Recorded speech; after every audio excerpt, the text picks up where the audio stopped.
Nobody wanted to come to church with me, but y'all want to get paid, man. Hey, Reggie, hand me those papers over there. Oh my God, that I do. Somebody please say it ain't so. Keefe D is sitting in jail. He got pills and insulins he got to get back home to. They say he in there singing like Johnny Gill. And mostly everybody been served justice in this Tupac and Biggie murder, except for Diddy. But what people overlook is that the people doing all of these blogs and doing all this talking, they was Suge Knight's right-hand mans. Gene Deal was Diddy's right-hand mans. So if anybody know what really happened, it's him.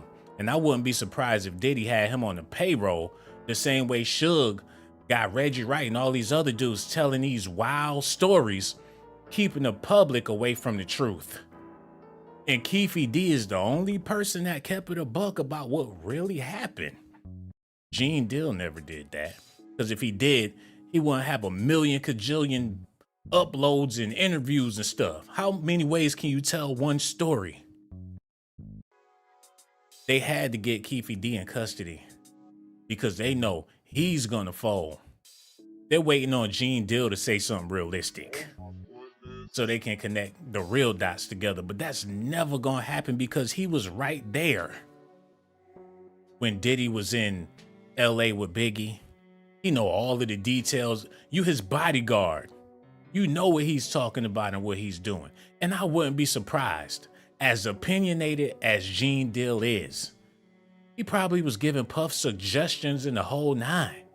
He was a police officer working with Bad Boy, the same way Reggie Wright was a police officer working for Suge Knight. I'm gonna connect all these dots for y'all so y'all can see why this Keefe D situation is detrimental to all of the people creating blogs, all of the platforms. I'm talking Vlad TV, the Art of Dialogue, Bomb First. Everybody is implicated right now because this man, he's old and he's needy, and there's no way he's going to be spending the rest of his life in jail. Or after what had, damn, that is kicking his ass. Reggie, we got to get that off the screen, bro. Matter of fact, y'all hit that like button, subscribe to the channel. We about to get into this information. Tupac died because of that ass whooping right there. But that's Negro here, no there. Let's get into this, man. Keefe D, arrested in connection with Tupac's murder, said Diddy allegedly offered him $1 million to kill the rapper and Suge Knight. These type of claims have been made over and over by Keefe D, but as y'all see, the law don't want to get involved until about 20 years later. And the reason why that is, you got to wait to pick a raisin. When it's still a grape, let it be a grape. They let Keefe D sit out in the sun long enough to get him nice and ready to take down Gene Deal's bullshit. All the stuff Reggie Wright been talking, Mob James. These old heads are smart and they know better than to talk because they was raised up in a different code. So when you see all these old people doing these interviews and blogs, they trying to chase the public away from the truth. They doing a service to their side, man. Y'all gotta listen at this. And of course they gotta paint the narrative like, oh, I ain't dealing with Suge no more. Or I'm changed. I don't even bang no more. I ain't cool with Diddy. That's not my mans. But you the front runner for everything going on with Diddy. And he never mentioned you or never tried to silence you or shut you the hell up. Diddy got Revolt on YouTube. He could easily shut down Gene Deal. But y'all gonna see why that's never gonna happen. Listen at this, y'all. More breaking news at this hour. It is one of the most famous murder cases in American history. And now police in Las Vegas say they have made an arrest in connection to the drive-by killing of Tupac Shakur from the 1990s. Police giving an update just in the last minutes or so on who they've indicted for his murder. Chief Legal Analyst Khalif Rhodes is here now with more about the case and What a bombshell that dropped this afternoon. Bombshell for sure. I had opportunity to watch the press conference, and the first thing I could say is looking what the district attorney said. He said, oftentimes with the justice system, justice delayed is normally justice, not earned. And so he said, no, not here. We've done our job. We've always been attempting to do this. He wanted to commend the officers that put in the work over the years, 27 plus years. Now his mother, Tupac's mother's obviously passed 2016, but for the rest of his family, his siblings and the other individuals. Y'all want to know what, man? And y'all got to feel me on this. When Diddy started to go broke and he lost his deal with Ciroc, he ain't selling no records. He just put out an album. Even though people feeling the album, you don't necessarily have to buy it. You can listen to it for free. I know I did. His money ain't what it used to be. And the money that he's sitting on, they're ready to come in and collect that. Can y'all hear me out there? Somebody said something about muted. Can y'all hear me? Let me know if y'all can hear me out there. Cool Ice, Chocolate, Cassie Nova, Robin Locke, Lovely Jessie 12, Grace, and everybody else, man. Let me know if y'all can hear me out there. Empress, what it do, baby? I am Miss Boo Boo. Sel Mo, NYC Beauty, James Peach, Brian M. Leave them comments so I could show y'all some love real quick. Because it's a whole bunch of stuff we got to get into. Diddy is now about to be taken down. They waited until R. Kelly didn't have no more hits left up in him to go after R. Kelly, even though they knew for years what this man was doing. Everybody knew what R. Kelly was all about. But as soon as his money got low, they went out there and found a million witnesses, people that have been saying the same story for years, all of a sudden got a platform to stand on to take this man down. Keefe D been running his mouth saying the same thing for years. But now that Diddy's going broke, they coming to get him. And the reason why Snoop Dogg is not implicated in this situation is because Snoop is on his way to become a billionaire. As long as he's generating money, they gonna leave him alone. Okay, let's get back to this. That have been affected by this around the world now have a little bit of justice, knowing that the individual is now behind bars. Describe the investigation. As they said, obviously this cold case, long arms of the law, taking a long time, but a lot of that broke basically in 2018 when the suspect admitted in himself as to being at the scene. One thing they hit on today in the presser that I thought was great, they said at the time of the incident, maybe like a week later, we knew everything that we knew today. However, it wasn't until that 2018 interview, in the subsequent interviews after, Keefe D was very, very bold with the book release, press conferences all across the country, internet, Vlad TV and other institutions had him on there talking about not just his location. That's because y'all was squeezing the money out of the Tupac situation. They came out with movies, Tupac paraphernalia. If you got some Tupac information, they would pay you top dollar to tell your side of the story. There was plenty of Pac money to be made. Everybody jumped in on the craze and they still generate money out of it. But like I said, there's a new craze to be had. The Diddy craze. And Gene Deal is trying to do damage control. Let me show y'all something, man. This stuff isn't a coincidence. Why you have all these publications giving out these mixed bag stories about everything that's going on. Gene Deal switched up his story so much. He's slipping and sliding and backtracking, trying to do his mans and them a favor. And you know, them Harlem dudes, they stick together for life. I don't give a damn what they going through. If you from Harlem or you got connections in Harlem, you never gonna go against that. Look at this, man. Jada Pinkett told Tupac that Biggie didn't help her with the bail money. Keefe D said, Keefe D didn't kill Tupac. Tupac and Biggie was killed by people that work for Death Row.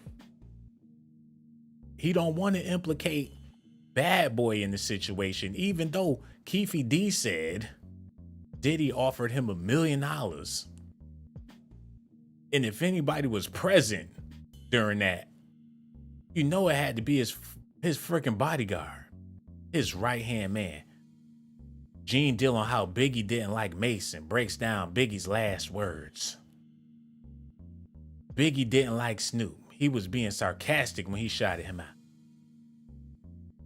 Biggie deaths haunts me. His death wasn't a drive-by. Orlando Anderson kept wearing the same clothes. Puffy was the target, not Biggie.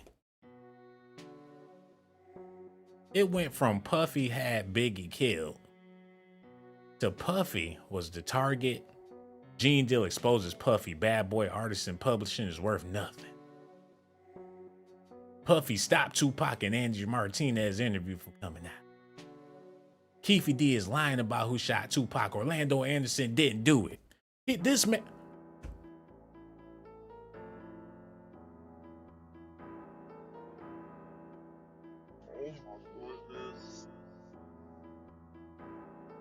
This man is still a bad boy employee.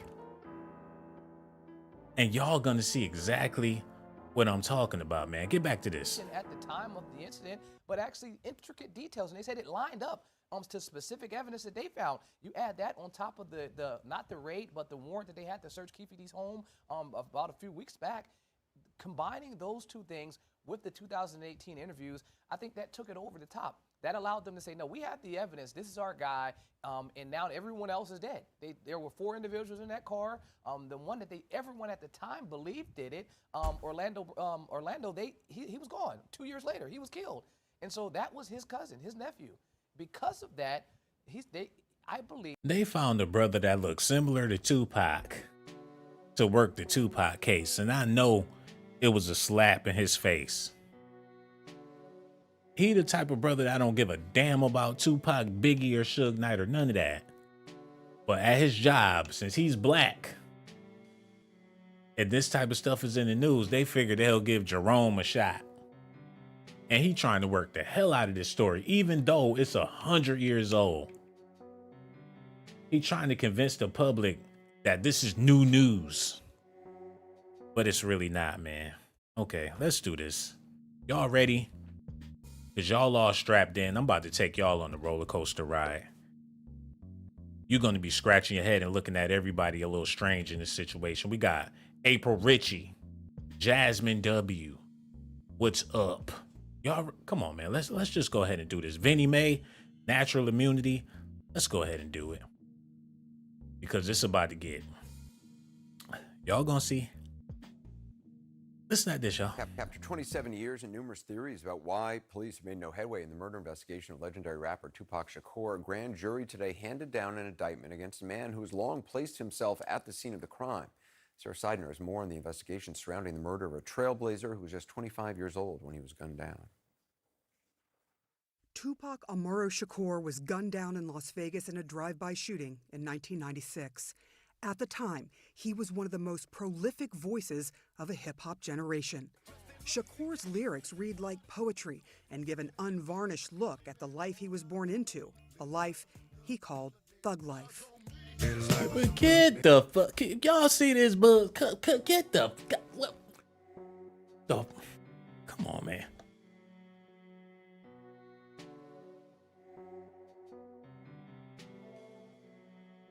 They just now getting the engines running on this shit. They telling us stuff like, nobody ever heard of this. Keep in mind, this is how they get the ball rolling on your boy. Sean Diddy Combs. He out here vulnerable. He ain't got no shields. The only shield he got is the same man that was shielding him back in the day. And that's his shield is Gene Deal. Let's continue. Gotta get that shit out of here. Oh my God. They not gonna turn that shit. Years later, people still confuse what his brother meant by thug life. The core of it is about looking out for the poor, the disenfranchised, and the kids. If you don't look out for the kids, they could turn out to be a monster. A lot of times, kids in these communities are forgotten about, left out, shorted. Tupac's music explored themes about They on that bullshit, man. I'm not even gonna entertain it. They trying to justify the N-word. They trying to make thug life seem like it's a... They trying to make Tupac seem like he was Jesus Christ. And the reason why they do this is to inspire other people to be more like Pac. He's a role model for so many people in the black community. 90% of the brothers out there inspired to be like Pac. And all your favorite rappers is Pac clones. They was dying to let him rest in peace and let the whole... Now they trying to bring him back to life just so they can get at Diddy. I done said it a million times. Now it's time for me to take off my shirt and sweat all over y'all backs. Only the ladies though. Y'all ready? Let's get it.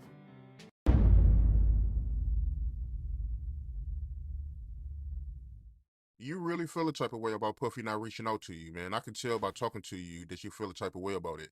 So nobody from Puffy team reached out to you. No, hell no, hell no, hell no. I did time for the bro, everything, you know what I'm saying? That nigga, he ain't even sent me a suit, man. That's bad. I seen it, this other dude named Fleetwood, ran into him, he like, man, Puffy sent me $20,000 worth of clothes every season. I said, for real? Yeah. But yeah, no, he never reached out to me or nothing. Yeah. And don't look like he won't ever reach out to me. Yeah. Yeah.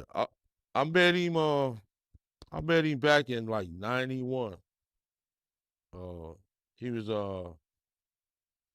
doing an Usher video. My Way. You know what I'm saying? My Way. No, not My Way, but Can I Get With You? That was Usher. Okay, let's talk about it. Gonna start there. Gonna take Keefe D's word for it.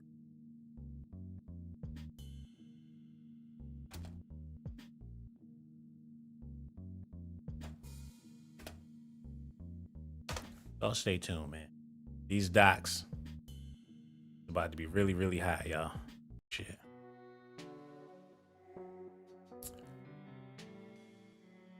So that was Keefe D's Lowrider that Usher was in.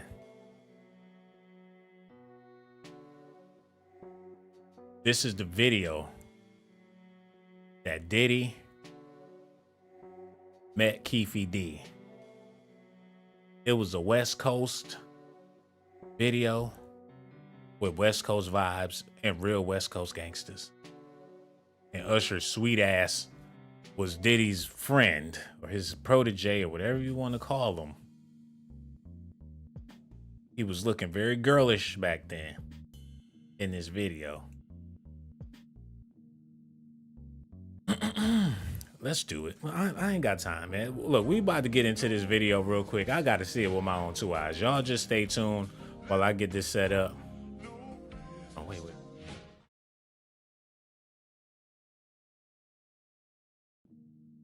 We're going to be here for a good little minute.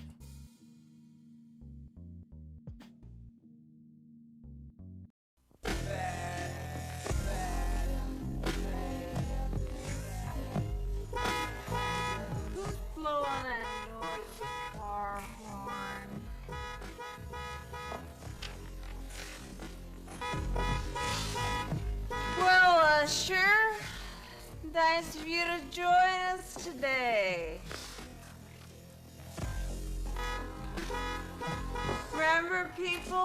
Damn, Big Daddy is impatient out there. Y'all see this shit? Hold up. No. Diddy trying to get that boy out of school? He done pulled up in Keefe D's Lowrider. Usher trying to get his learn on. He got a sugar daddy that just won't leave him alone. That's not his father. It ain't his cousin. It ain't his uncle. He beeping like that's his bottom bitch. Like, bring your ass out here now. Gotta make some money. I'll put your ass on the stroll. He can't even learn or get his education because Diddy is fiending for that man. Bro, run this, yo. All this test counts for half your grade, so I hope all of you study. Damn. He in there sniffing coke. What the fuck is he doing?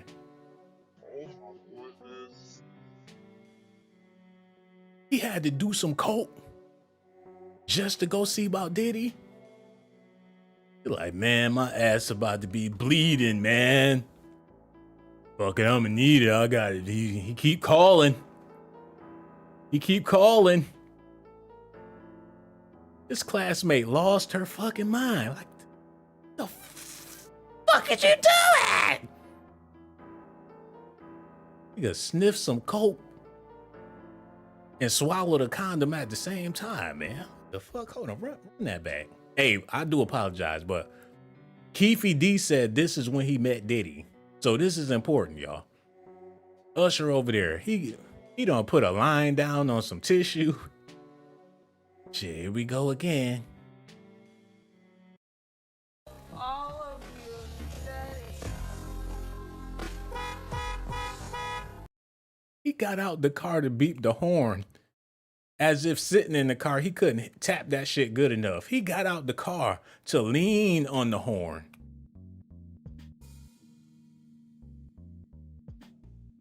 Reg, just let it play.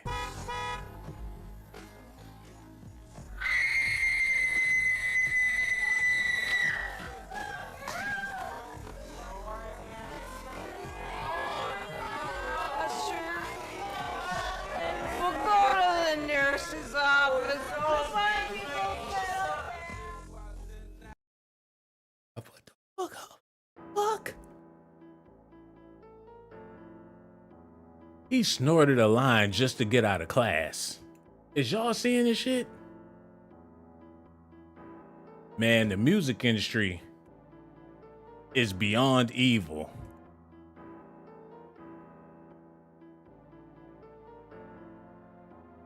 Hold on, wait. Hold on. Look, man. I gotta do the heavy investigations because nobody else gonna do this, and I need y'all to kick it with me, because we getting somewhere here. Okay, let's dive back in, man, because this is still the beginning. That shit back. Okay, here we go.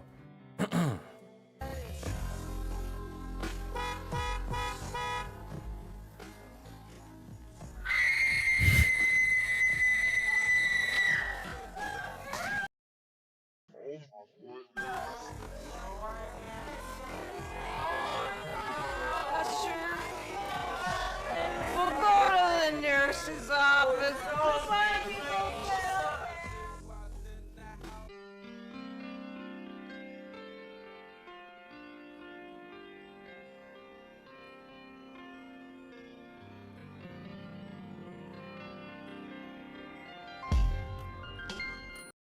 Hold on. Okay, let me cut that music off for the copyrights, but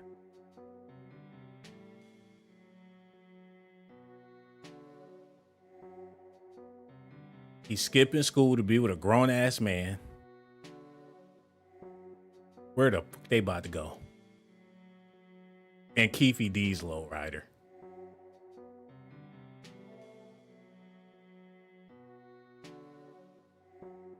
Hold on. Didn't Ja Rule do this in the Holla Holla video? Swagger jacking. We need to see where he taking him.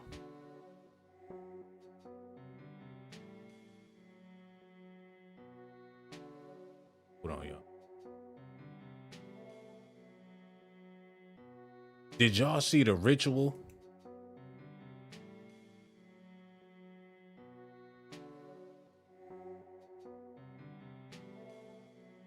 This shit is evil, man. He got a whole ritual going on, got candles lit all over the floor. Ain't no females in the video. The name of the song is Can I Get With You?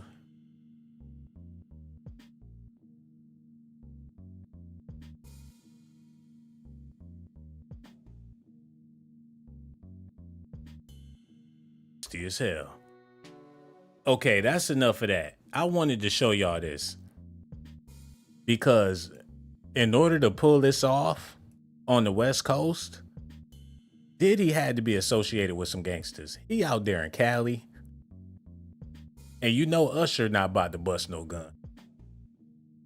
Biggie wasn't there. He did his own thing on the West Coast. So he was out there making connections. And it make you wonder, how come the Bad Boy sound had so much West Coast influence in it? Biggie's whole first album sounded like a Tupac album. And now we starting to see that. Puffy was more of a Crip than Snoop Dogg. He got ties out there for real. And Keefe D was his mans. And back in the day, Keefe was really a big time dude. So for him and Puffy to link up, it's more Crips than it is Bloods. So Puff was good. And of course, Gene Deal knew the ins and outs of that whole relationship and still do. While he playing possum for the public, because he know if anybody going to jail with Puff, it's going to be him. Nobody was there with Puff all the time like him. So if Puff had a minion, a parakeet on his shoulder, so to speak, it was Keefe D, man. Not Keefe D, but Gene Deal. Hold on, wait. Okay, we got to get back to this. All right, go ahead. Run that part back a little bit and let that play. Back in like 91,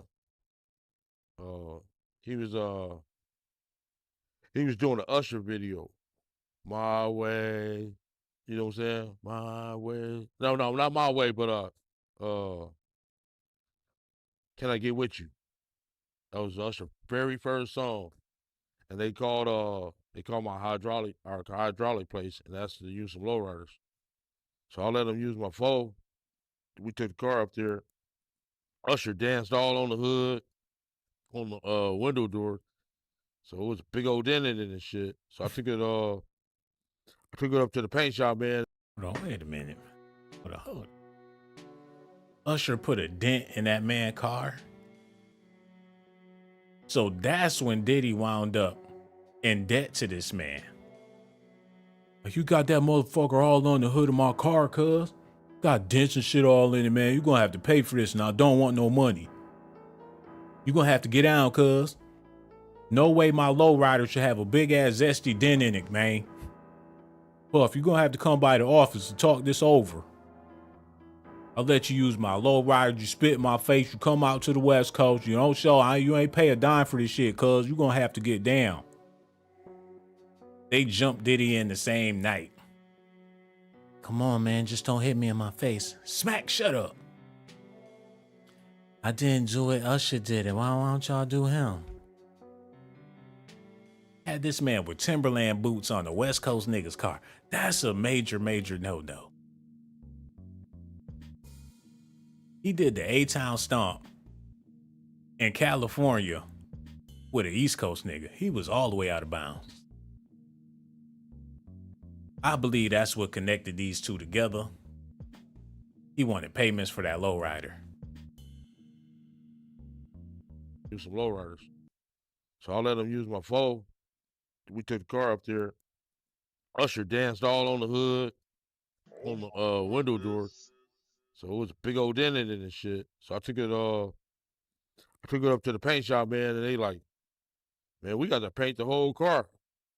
So Puffy reimbursed me with that. That's where I met Puffy. Puffy, everybody think I met him through Zib and D-Mac and stuff like that. No, he called and asked to use my lowrider for Usher video. Could I get with you? Usher got the little Lakers uniform on. He in school. You know what video I'm talking about? Yeah, I know what you're talking about. Could I get with you? Yeah. That's how. Okay, see, y'all see that shit. He needed to paint the whole car because Usher was on the hood and he wanted Puffy to pay for it. They couldn't just paint the hood of the car because if they did that, they had to get the trunk. He made that man pay for a whole new paint job. Look, I want to paint it burgundy. I want to paint mine blue, man. He gonna pay for my low. He gonna pay to paint my lowrider. And Puffy did it, no problem. So that's his protection. I'm starting to understand the relationship. And with Keefe D being in jail, and these dudes out there running their mouth, giving all these fabricated stories to convince the public. Why would somebody like Gene Deal want to make himself a public figure by shitting on Diddy unless he want to create the narrative that he's innocent, first of all, and he want to create the narrative about whatever people believe about Diddy. And Diddy is absolutely fine with that. You could tell them people whatever you want to tell them, Gene. I don't care, but just don't tell them the truth. As long as you're not giving no realistic shit, keep on talking to keep them off of not only my trail, but our trail. I'm pretty sure he'd do it for the fam. Okay, get back to this, because we got other stuff we talking about too. That's how I met Puff. And he wound up kicking me like $4,000. Paying $4,000 to get the car repainted. Yeah. What makes you say you lost your empire because of Puffy? Why you say that? I did. Shit. If I wouldn't have never met him, I wouldn't have never been involved in this bullshit. You know what I'm saying? Wow. Oh, shit. Wow. Wow. Wow. If he would have never met Puffy, he would have never got into it with Death Row. You know, the story goes like this. Keefe D's nephew was at the mall looking for Death Row niggas to take their chain to bring it back to Keefe D. So Keefe D can give the chain to Diddy so Diddy could have bragging rights like, I got that nigga chain. He wasn't gonna get the chain, but he knows some Crips that'll go out there. He put a bounty on Death Row niggas. So they tried to take that man chain at the mall. That's how it all started. Trying to get that 50K or however much money Diddy was offering for them chains. Messed around and ran into Tupac that know all about the bullshit with Diddy. And I believe that's the reason why Pac was so infuriated. Like, y'all out there working with my enemies. Them niggas shot me. He was on his Megan Thee Stallion shit back then. People like, why did Pac take off on Orlando when they jumped his mans? They didn't even have no beef with Pac. Pac knew the reason why they was doing the shit they was doing is because Puffy paying them to do it. So by beating on Orlando Anderson like that, he was trying to send a message back to Puff. I don't think he wanted no smoke with the Crips per se. But he viewed Orlando Anderson like he was one of them bad boy niggas. Is y'all feeling me on this, man? Y'all gonna have to let me know. What y'all talking about over here? Breezy Blood Gang is in the building. Yahweh, God, Jasmine W, Osiris, and Ice Pick, Young D, what it do, dog? Nelly Williams, Vanilla T, Soldier Slim. We got Trey Cyrus, this guy TM, Ernest Brown, Mets Champion. The whole lineup is here tonight. T Baby, Joey Blank. This comment section is phenomenal. This is what beauty looks like right here, man. All of the all-stars showed up. So let's just go ahead and continue on with the show, man. We gonna connect all of these dots, so whatever story, whatever narrative they put out there, we don't have to believe it if we to. Run that back. If I wouldn't have never met him, I wouldn't have never been involved in this bullshit. You know what I'm saying? If I would have never met the brother, I wouldn't have never been involved in this bullshit. Really. Because me and Suge was Played on the same Pop Warner team and everything. My homeboys helped put Suge in the game and all that shit, you know. And it really crashed two people empire that fucking one night. You know what I'm saying? Mine's for sure. Suge's too. Wow, man. He regret going against Suge for Puffy. He said him and Suge was on the same football team when they was little kids, Pop Warner team. 7, 8 years old. They knew each other from the neighborhood, so they had a mutual respect. Even though one was a Crip and one was a Blood, he remember going to Suge's mama house and drinking up their Kool-Aid and y'all come in here and get a cookie and all this other stuff in the neighborhood from back in the day. So deep down in his heart, he had love for Suge. But that money will make people do anything, man. He admired Suge. Tupac, the Crips that was beefing with Tupac had love for Pac. They was fans.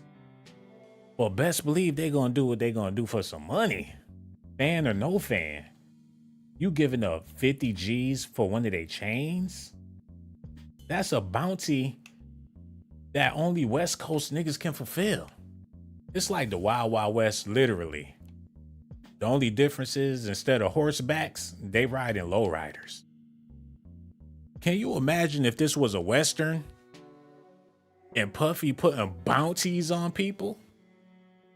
Of course they gonna ride. And Keefe D is full of regret, man. This is sad when you think about it. He about to dime. If anybody going to jail, it's Diddy. He the only one left. Suge done already felt the fire. And Gene Dill is on the front line going hard. Gene Dill is not about to let it go down. I'm talking about countless amounts of video. Exposing Jay-Z's bodyguard. This old man is working. Deceiving the masses. I guess he feel like this is his new way of doing security. He been cleaning up for Puff this long and watching his ass. What make you think he gonna stop now? This is all he been doing for the past 50 years, protecting Diddy's ass. And he's smart enough to know with this new technology, if he get out there and play a whistleblower or whatever the case is, they ain't never gonna catch his trail. Gene Dill on how Puffy played a part in getting his muscle Wolf and Riz killed by BMF by instigating. Poochie wasn't behind Biggie's death. Tupac tried to pull a gun out when he saw he think he was everywhere. Keefe D is lying about who shot Pac. Keefe D house was wired. He revealed information on.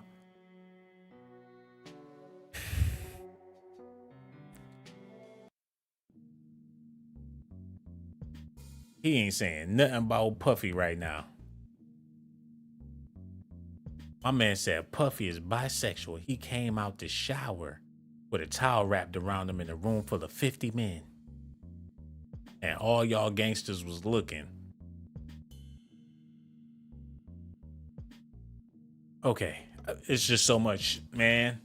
It's so much shit. You get lost in a tornado, but you have to open your eyes and think, why would they be doing this? What is they getting out of this? To be innocent in the court of public opinion. It be the main ones in your face that's full of dirt. But you thinking it's entertainment, so it's hard to take this type of stuff seriously. And with that being said, anybody could care less about the truth. But this man is about to stop the shit show because he's not gonna have a choice but to give it plain and simple. And that's gonna stop the shit show. When they start going after these bloggers and YouTubers and holding them accountable for for putting out all this shit, man. Okay, play the Keefe D video. I do apologize. Run that back. Shit, you know. My homeboys helped put Suge in the game and all that shit, you know. And it really crashed 2 people empire that fucking one night. You know what I'm saying? Mine's for sure. Suge's too. Yeah. Right. Yeah, man. So you feel like Puffy, he's the reason for your empire and Suge empire going down because of the whole situation with Tupac. Exactly. He the only one still balling. Shit. Yeah, he made our shit go down, man. Yeah, I ain't even met him, but he won't even look out or nothing, you know? So break that down, man, for the people out there that don't know the backstory. What did Puffy do exactly to break down y'all empires? Because he pitted us against each other, it seemed like. Seemed like he pitted us against each other. You know, which was kind of smart because we're Crips and Suge was Bloods. Like, you know what I'm saying? He just called me and Zip was rolling up Greenleaf one night. He called and asked, you think it's safe to come out here to do our concerts? And I just said, man, give me like 50 tickets to each concert and we'll be out there with you. We'll go with you. We went to the concert in San Diego, went to the concert in Anaheim, Irvine Meadows, and the one in Las Vegas with them. Wow, can you imagine, man? They riding, smoking, doing a West Coast thing, got that Zap and Roger in the background, hitting hydraulics and get a call all the way from the East Coast. He in the hot tub, bubbles and shit, sipping Cristal. Do y'all think it's safe if we come out there and do a concert? Man, give us 50 tickets. We'll come out there do the show with you, man. Call Baby Lane, Tukey Logue, Pop. We gotta go, man. Everybody get dressed up West Coast style, man. So can you imagine when the people in the audience was heckling Diddy and heckling Biggie? You fat bitch. The fuck? And the West Coast dudes get up on them. Like, brace yourself, nigga. Brace yourself, punk. They set tripping on the audience. They 50 deep. They throwing up Crip signs and shit. They had to regulate a whole concert for on the West Coast for Diddy. Biggie probably was scared as shit to go out there. Don't worry, Big. I got it all under control. Soon as he hit the stage, so whoop! Biggie come out doing a little Crip walk with the cane. People getting they shit cracked, punched in the nose for saying something slick. And they did all of that just to protect some East Coast niggas. They was better off beefing with the East Coast, man. Hold on, man. Run that back one more time. To do our concerts. Hold on, wait a minute, yo. I need y'all to do me a favor. I see y'all with y'all looking ass. Hit that like button, everybody, pretty please, man, because we got over 500 people and we ain't even got 100 likes. Can y'all do it for me? Do it for each other, man. Do it for the community. Let's be a community. Hit them like button, show me some love, because all I ever do is show y'all some love, you heard? And hit that notification button so you will know the next time we go live. Let's get back into this. All right, y'all ready? Here we go. Run that back a little bit. We're Crips and Suge was Bloods. Like, you know what I'm saying? He just called me and Zip was rolling up Greenleaf one night. He called and asked, you think it's safe to come out here to do our concerts? And I just said, man, give me like 50 tickets to each concert and we'll be out there with you. We'll go with you. We went to the concert in San Diego, with the concert in Anaheim, Irvine Meadows, and the one in Las Vegas with them. Yeah. Yeah, and back then they was just a startup coming up, you know what I'm saying? They didn't really have no money like that. We were balling. We was the bosses. For sure. I know I was a boss. My whole crew was bosses. I made bosses all over the country, like I said. I even made some bosses in Boosley Town. What you up, Baton Rouge? I got a couple of homeboys out there in Baton Rouge rolling. He just don't know who I know. And if he smoked any kind of crack or snort any kind of coke, he probably had some of my product. You know what I'm saying? Mr. Boots. Well, hold on. Wait a minute, yo. This dude, it's heartbreaking when you think about it. How the West Coast got played out by the East Coast.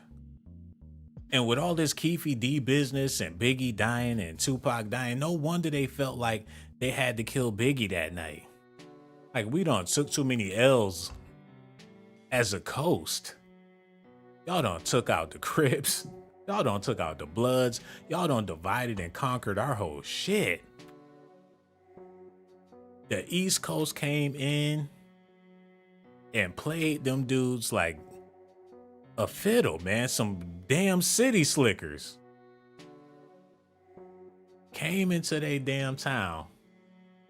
Next thing you know, it's a bloodbath.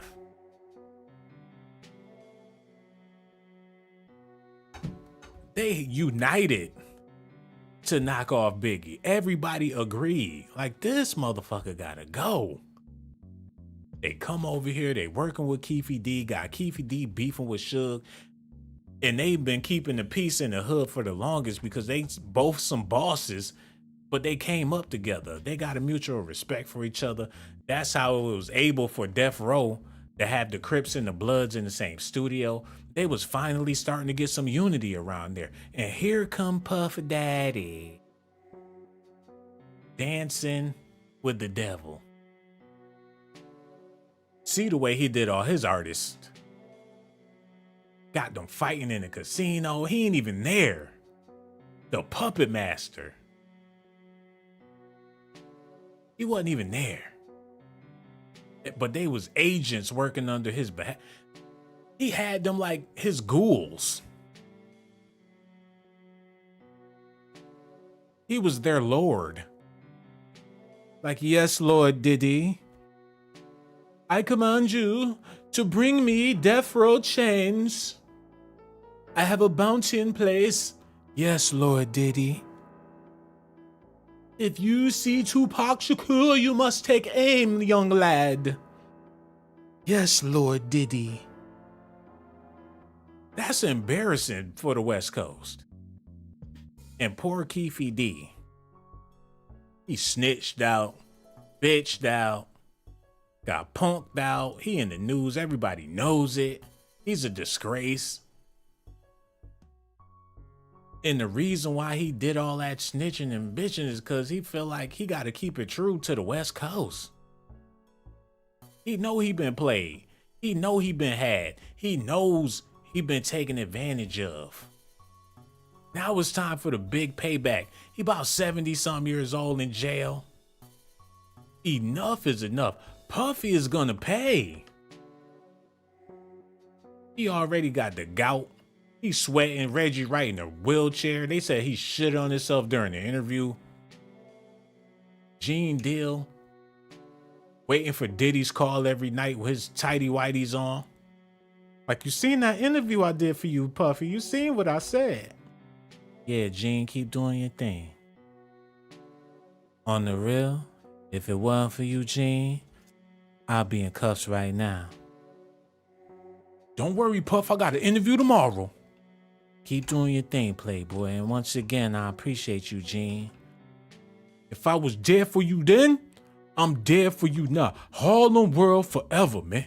You think I'll turn on you for these bitch ass niggas? These niggas, they want to do blogs. I could do blogs, man. That's all we do in Harlem is talk shit. I mean, it ain't no proof. It ain't like I'm giving them no facts. I done told them the same story a million times in different ways. If they gonna keep listening, fuck it. Fuck them and feed them beans. Oh my goodness. Hold on. Who we got up in here, man? Cause is y'all feeling me or no? Is we on the right track? Do y'all get where I'm going with this, man? I see Candy Cane. Go Hard or Nah. Black Warrior Spirit. George Washington said, "You's a clown." Young D. Vascroft is also here, man. 12 said, "Tonight's the nights." Those were ass. SMH. Yeah, forget all them weirdos and stuff. Let's keep this thing going, man. This gonna be an all-nighter. Let's do this. Here we go. And if he smoked any kind of crack or snort any kind of coke, he probably had some of my product. You know what I'm saying? Mr. Boots. But yeah, getting back to Puff. Yeah, I feel he on me. He never reached out or nothing. Yeah, like I'm some shit on the grass or something. You know what I'm saying? You know how you step around and shit on the grass? Yeah. This changes. That gotta hurt like a bitch. That gotta sting for the whole West Coast, man. It gotta make them feel bad about themselves. And people be like, how come they got at Pop Smoke like that? What did Pop Smoke do to deserve what he got over there on the West Coast? P&B Rock went to go get some chicken, and they came up in there and straight smoked his ass and kept it moving. Them East Coast niggas, man. They know that East Coast dudes can't be trusted. And they was very welcoming at first because of hip hop and this everybody get money, and they was fans of the music. We're not gonna be a fan of a superstar regardless of where they from. The West Coast was trying to show them some love and got crisscrossed. Gene Dill was his right-hand man, his number one enforcer during the time of the East Coast and West Coast beef. And he was standing his ground on his East Coast shit, night in and night out, riding for the cause. There's nothing that Puff can do or say to make him change his position when he been a soldier for that long. He been Diddy's soldier for like the past forever. You don't just walk the other way. He done seen too much, done too much. They bond is so strong. They brothers. Is everything we know about tinnitus. Goddamn. Let me get this out the way. Did I just? Okay, my bad. I do apologize. All right, we moving on. Y'all gotta listen to this. Run that back.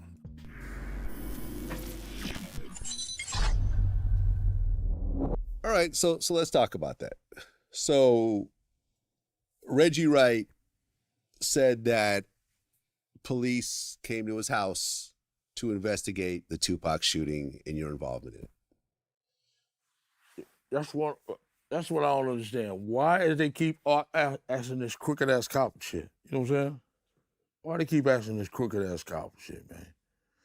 Just like I said, when he said, "Bet you Keefe D getting locked up for Tupac murder," and I said he need to be right in handcuffs with me for Biggie murder, because I know he had his hands in that shit. Whoa, damn.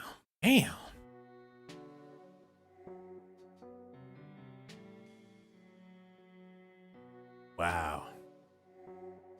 They still bickering. They still beefing because of Diddy.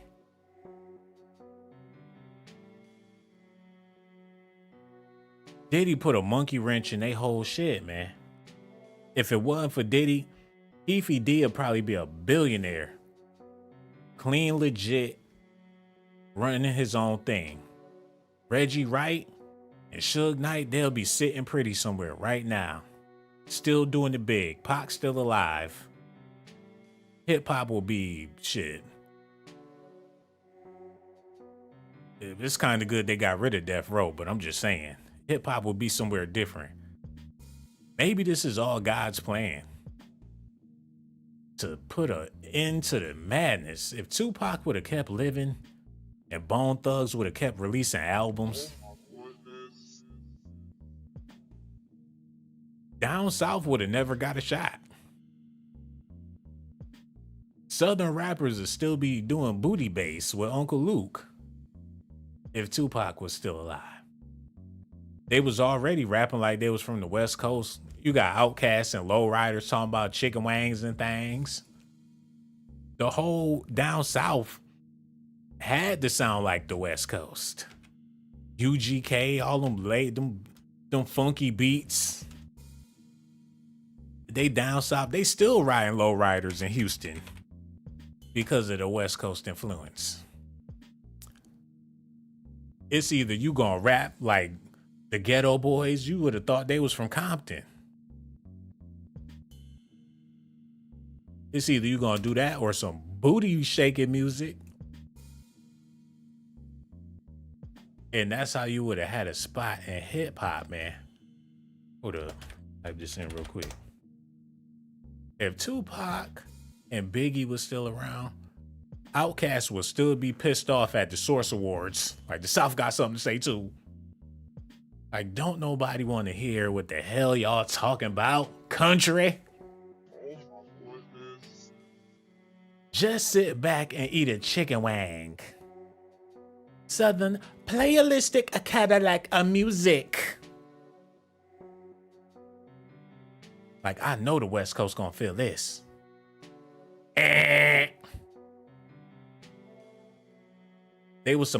Look, that's the perfect name for your Southern ass, Outkast.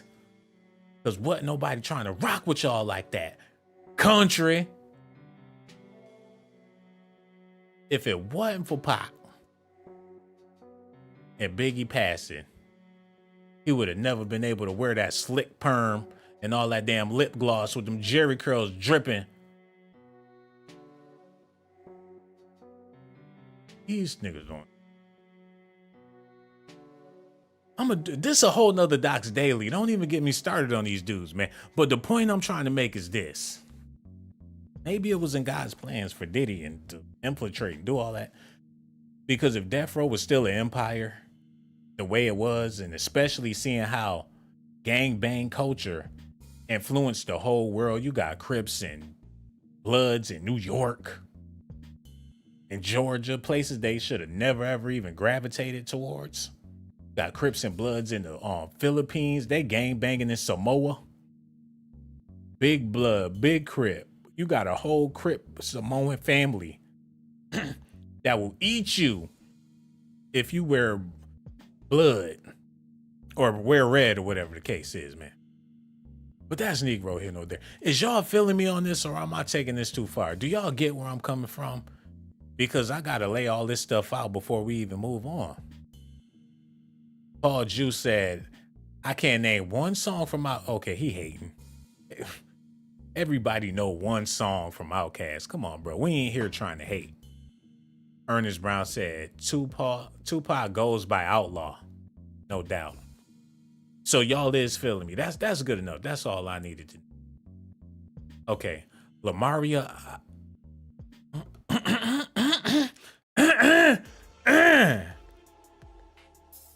I want to thank you for gracing us with your presence. Everybody else is important, but yeah. Thank you for watching. Yeah. Lamaria, you're very appreciated. I just wanted to let you know that. Okay, let's get back to the news. Okay. Let's run it back. Let's go. You know what I'm saying? Why they keep asking this crooked ass cop shit, man? Just like I said, when he said, bet you Keefe D getting locked up for Tupac murder? And I said, he need to be right in handcuffs with me for Biggie murder, because I know he had his hands in that shit. That was my get back to him. Right, because Greg Kading also called for the Las Vegas Police Department to arrest you. He did? I believe so, yeah. Okay, well, I did a deal with the U.S. attorneys, and U.S. attorney, and the dude was from D.C., Justice Department. You know what I'm saying? Shit, I was like, you came out here? He like, yeah, I came out here to get you. And it was way bigger time people that was going to go down with. You know what I'm saying? A lot of people was gonna go down. If I wouldn't have said nothing, everybody, we'd have lost our whole community, lost all my homies, you know what I'm saying? Shit, they shredded the indictment. So I really did a lot of people a favor. They should be thanking me. Oh, hold on, run that He back. had his hands in that shit. Okay, listen. That's what was my get back to him.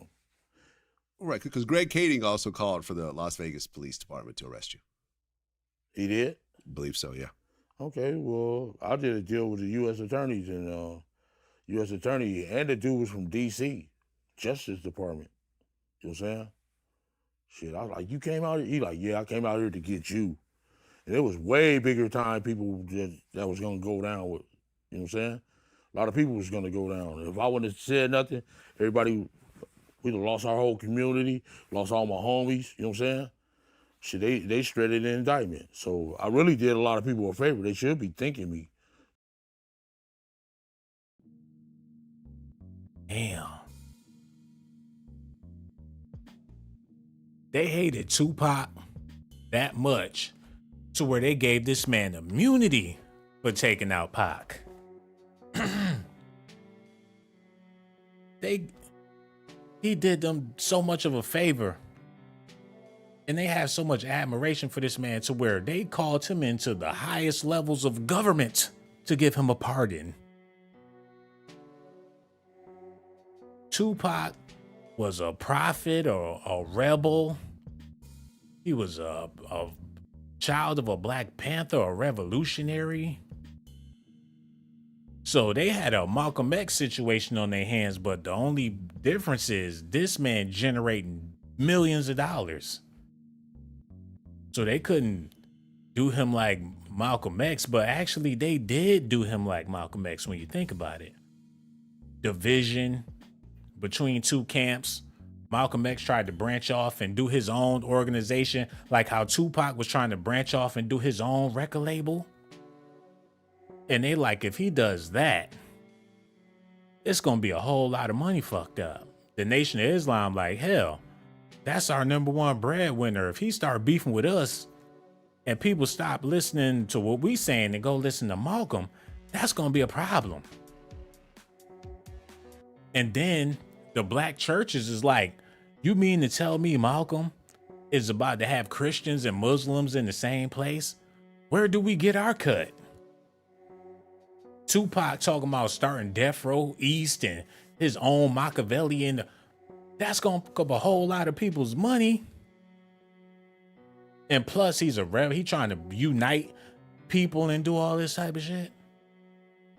They love Malcolm X when he was talking about kill the man and all this shit about hate. But when he started speaking that peace and trying to do stuff to unify people, that's when they had to pull the string, man. It's always divide and conquer. And it's not like Malcolm was taken out by some outside force. It was people within his own group.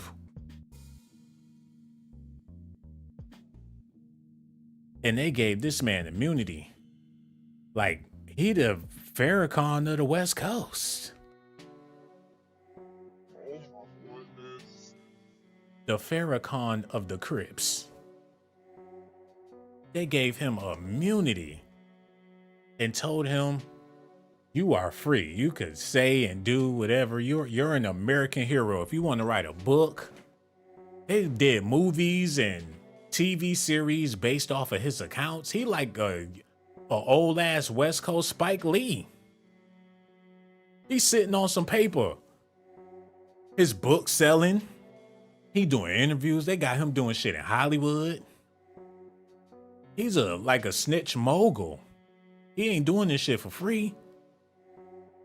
And it ain't like he's some bum ass dude. He was working with millions back in the day, so he know how to keep some money in his pocket. He got the hookup like Franklin on Snowfall. And that's why I know this whole locking him up and all this is some bullshit just so they can get their hands on Puffy. They heard him talking about how Puff used them and how Puff shitted on him and Puff never reached out to him. He don't seem to be bitter towards nobody else but Puff. So if they gonna take down Diddy, the best person for the job is this man right here. It ain't like Suge Knight can do it. Suge don't care. Suge is somewhere else. He's done. Suge probably somewhere talking like a babbling idiot right now. You know, I get down. That's what I do. Diggity dash, diggity dash. He in his cell doing the whole Tupac album every night. Like, shut the fuck up. What's a little homie? Now I'm a big G. All eyes on me. He dancing and everything in his cell. He even know Dr. Dre parts, all that.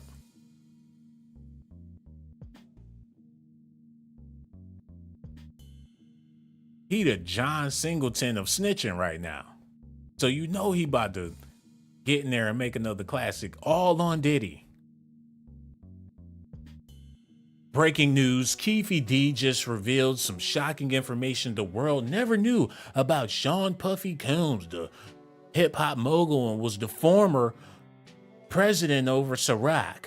Keefe D accounts that Diddy paid him $1 million to take out Tupac Shakur. So investigators are going into Diddy's staff, and they also have Gene Deal in custody, who was Diddy's right-hand man during the time of these accusations. Yeah, I was working with Puff, but I didn't tell him to do nothing other. What the hell is the goddamn Gene Deal gonna say when they put the hammer down on his ass? He can't say he wasn't there. He can't say he don't know. He gonna be crying like Bishop and Juice. Not Bishop, he gonna be crying like the fat dude in Juice. It's a wrap. He said this shit years ago, and they gonna wait till now to take this seriously. And when they do that, the dominoes gonna start falling. He done already snitched. It's not like he got to do it again. He already done did it. This is the easiest job. He's somewhere sitting back sipping pina coladas right now. I highly doubt if Keefe D is in jail. They got him on vacation. Keefe, it is time. Damn, I'm about to do this for the West Coast. The homies, they may not understand now, but they gonna understand, cause it's about time this nigga fry. Remember me, Keefe D? Yeah, the one you never called back that helped you do them shows in San Bernardino. I had all the cribs. Remember me now, Puff? Remember you returning my phone calls? Well, they got me in custody, man. They asking a lot of questions about you, cuz. You done divided my neighborhood, my whole community. I'm about to do this for the set. They've been calling me a snitch my whole life. I don't care about that. I'm gonna do it for all the niggas I came up with. All homies in jail, man. You gonna feel it, man. Puff, now's your time, man. You thought you was gonna get away, still living good, fucking with that young Miami bitch. Thought you was gonna be riding, living clean forever while we out here suffering on the West Coast, man. This is the big payback. Hold on, y'all. Wait 1 second. Let's do this. We gotta do this, man. And you gotta come along for the ride, because it's only gonna get. Y'all okay over there? Let me check on y'all, see how y'all doing. Everybody good?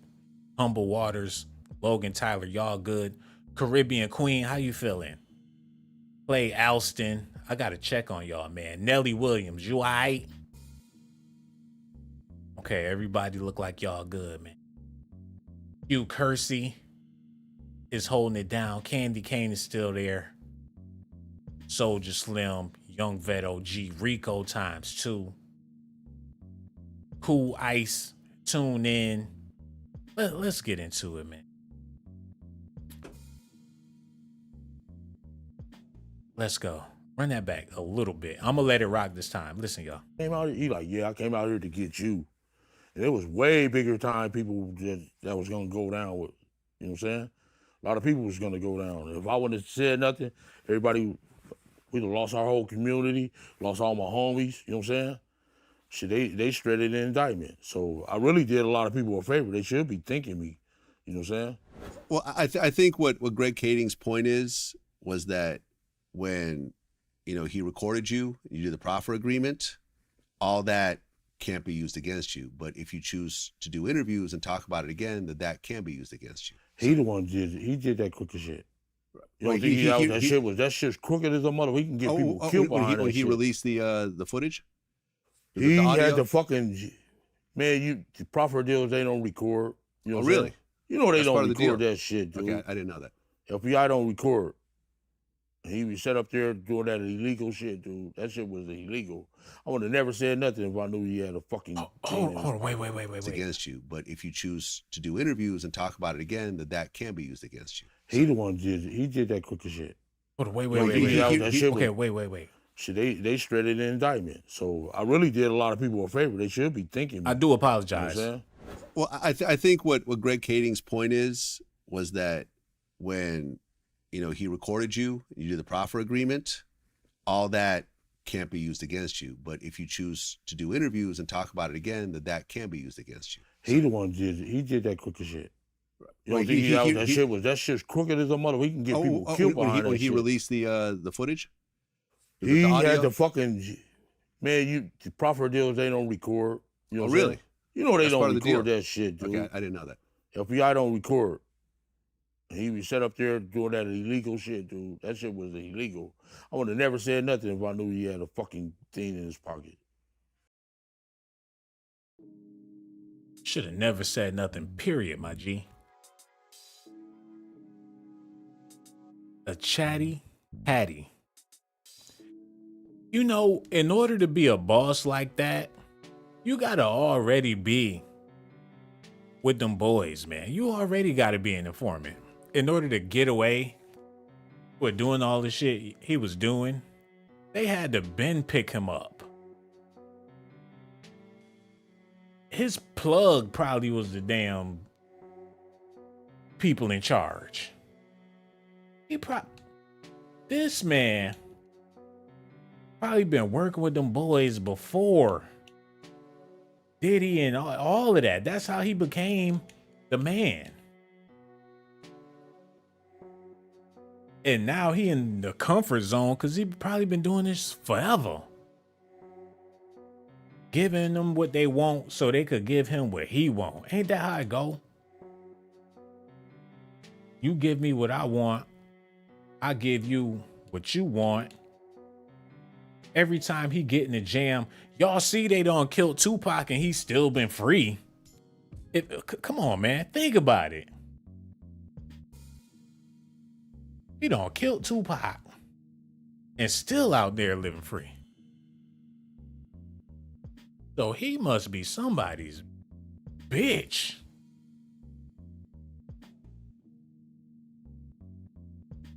And got the hookup like Denzel in Training Day.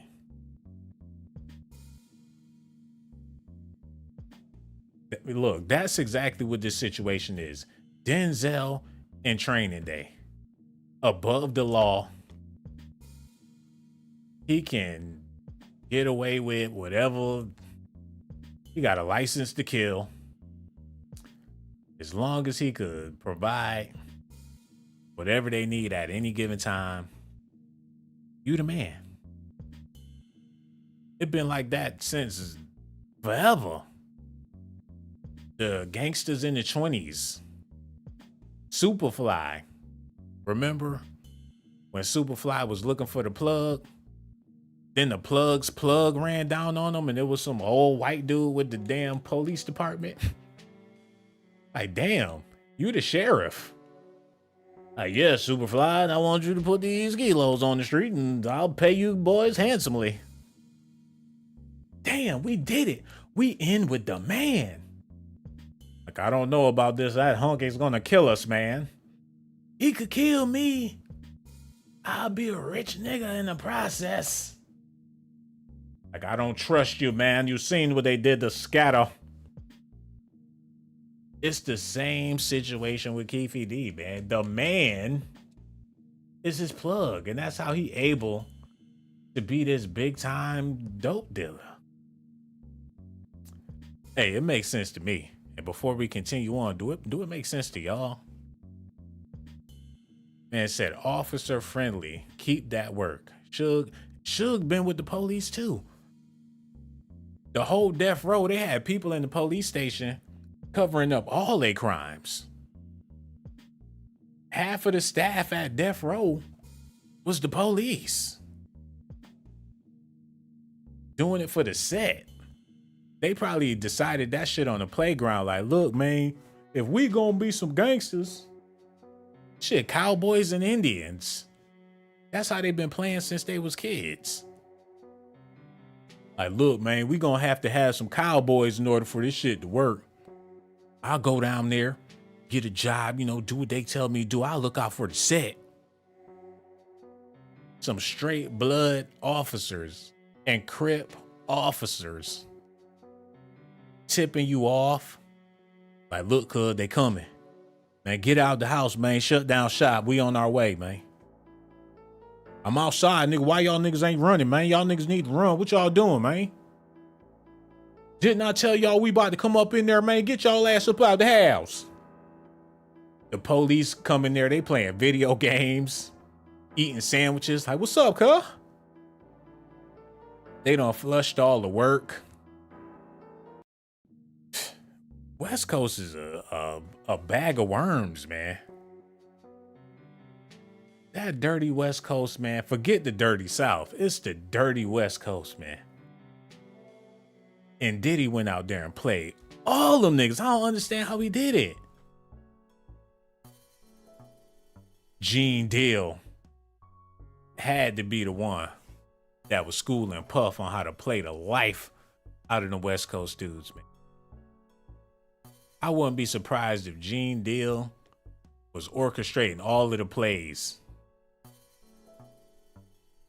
What they call it when the king have an advisor that advise him on everything to do? What do you call that? Every king have one. It's his right-hand man, the dude that whisper in his ear and give him wisdom. I think that Gene Deal was that for Puff. And plus he's with law enforcement and all that. He kept Puff out of a lot of shit. So in order to go to the West Coast and infiltrate the way that they did, divide and conquer, Bad Boy had to be a team. Diddy couldn't pull all that off by himself. They want to make it seem like they was just workers and Diddy was the mastermind and they just did whatever. They had their input too. Like, look, Puff, if we gonna get them niggas, we need to get them niggas tonight. Pac gonna be at the casino and Orlando gonna be there. They probably the ones that paid for Keefe D to go to Vegas. Like, shit, we all going to Vegas cause Puff just sent us some tickets and some hotel rooms and some bitches and some weed and some liquor. Why he being so nice to us, cuz? I don't know, but if he paying for everything, I'm damn sure gonna go. All right, we about to go. Everybody hop in the lowriders. They get out there. Suge and Tupac out there. Next thing you know, Gene Dill on the walkie-talkie talking to Wolf. Like, they down there. They gonna start fighting any second. Puff, I just got good news. Pac ran into Orlando at the casino. And if you know like I know, them niggas gonna kill Pac tonight. They gonna kill him tonight, Puff. It's gonna be over. I told you, my mans and them got them things. And when we go, we gonna have to go back to the West Coast and play it cool because I know people out there, they gonna be asking questions, Puff. We just need to be out here for a couple of more days. Like, Gene, I'm ready to go home. And stop being a bitch and come on. I believe it was him that was calling a lot of them plays, man. Y'all gotta listen at this real quick.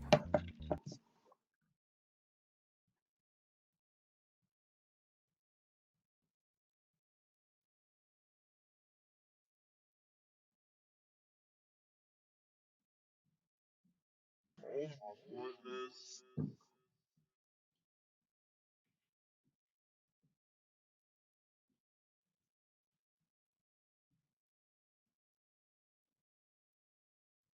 All timers. Somebody asked me would I testify. What you think?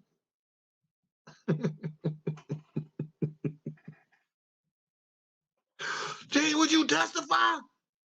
I've been testifying since I've been on damn YouTube. This man got drunk last night. Done clickbaited people to a live stream and got over 100,000 something views.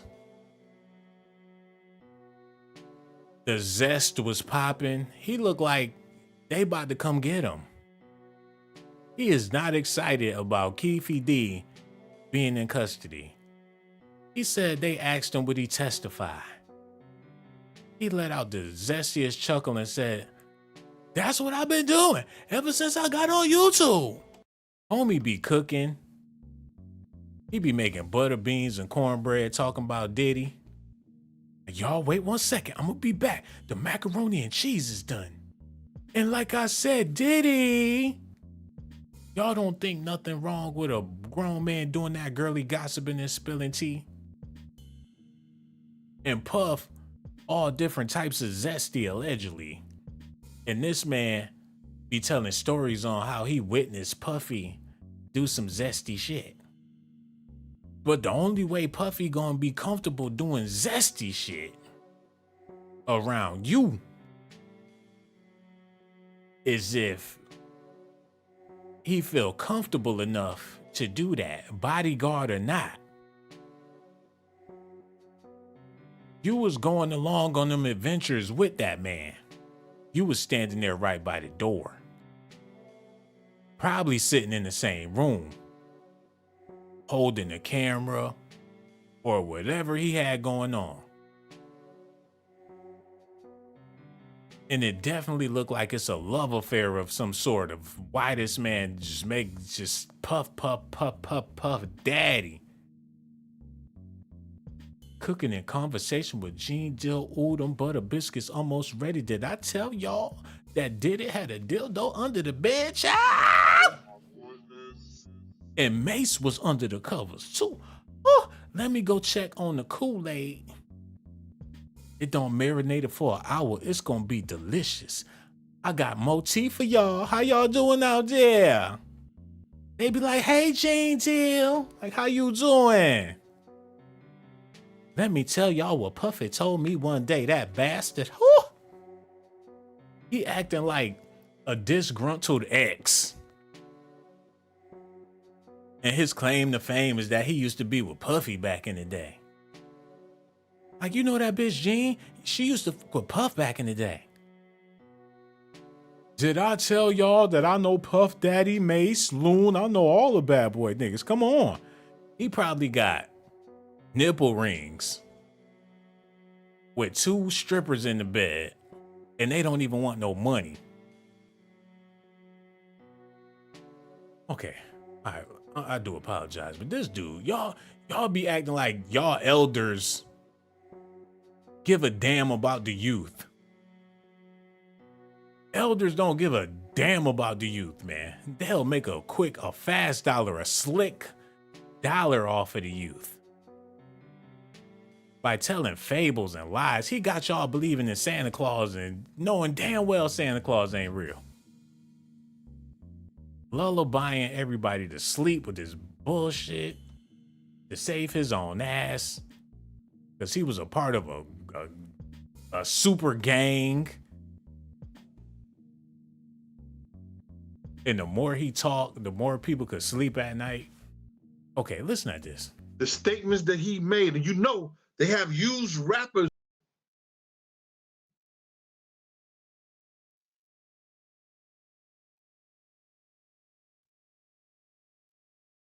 Okay, here we go. that Puff may have given it Oh my to God. somebody else or some other company that gave it to another company about them. I've been testifying since I've been on damn YouTube. There you go. Speaking of testifying, you know, I do a show. When somebody bring me to their show, there's no holds barred. I'm happy, they happy. I don't give a shit what they want to ask me. If it has to do with these entertainers and some that I bodyguard, I won't even speak on or speak on nothing about them.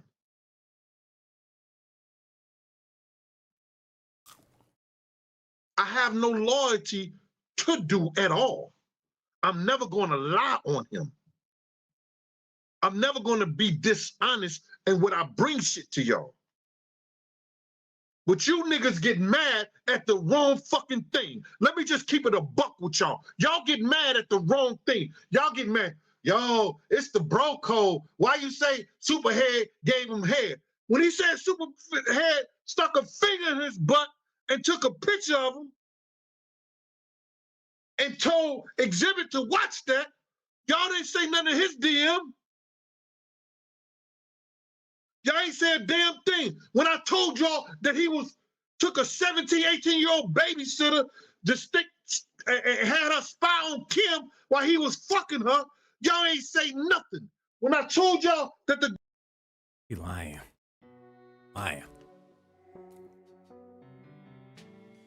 He was about to say he had a 17, 18-year-old babysitter stick Kim while he was banging her.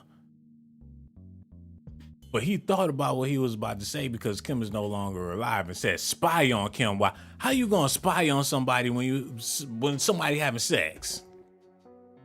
So every time Diddy go to smash Kim, he got a babysitter spying on her to make sure she don't come too quick. He talking, he giving half-truths, he all over the place. He throws some gay stuff out there for shock factor just to keep you up. What that got to do with anything? Listen to this, man. Y'all get mad. Yo, it's the bro code. Why you say Superhead gave him head? When he said Superhead stuck a finger in his butt and took a picture of him. Playing with y'all kids. He playing with the kids out there, man. That's all he doing. A professional troll. And all he thinking about is, I gotta keep us out of jail. Want to talk about people with fingers and booties and taking pictures of a finger and a booty, and people hear that and forget about all fucking reality. All they thinking about is, ew. Superhead put her finger in his booty and took a picture with a Polaroid camera? She like, sit still, baby, sit still. She got one finger in his butt and the other hand on the Polaroid. Okay, we ready? Here we go. And Diddy like, I like that. Let me see the picture. Okay, where we gonna put this? You keep it. That makes no sense. He know that. This shit coming out of thin air. They got a million kajillion stories though. A puzzle that when they put it together and you look at the puzzle, you be like, this shit don't even make no sense. Just to keep you from seeing the bigger picture. Hey, they better be creative and smart and keep the public off their ass, especially in the age of social media and information and technology. With this shit flooded out there, people will never get to the truth. They doing a duty and a justice to cover their own asses. Hold on, y'all. Listen to this. About them.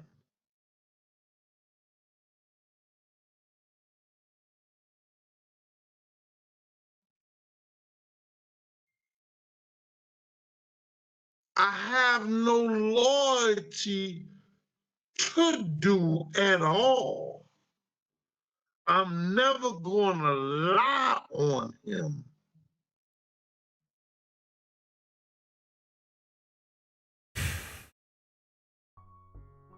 I have no loyalty to Diddy at all.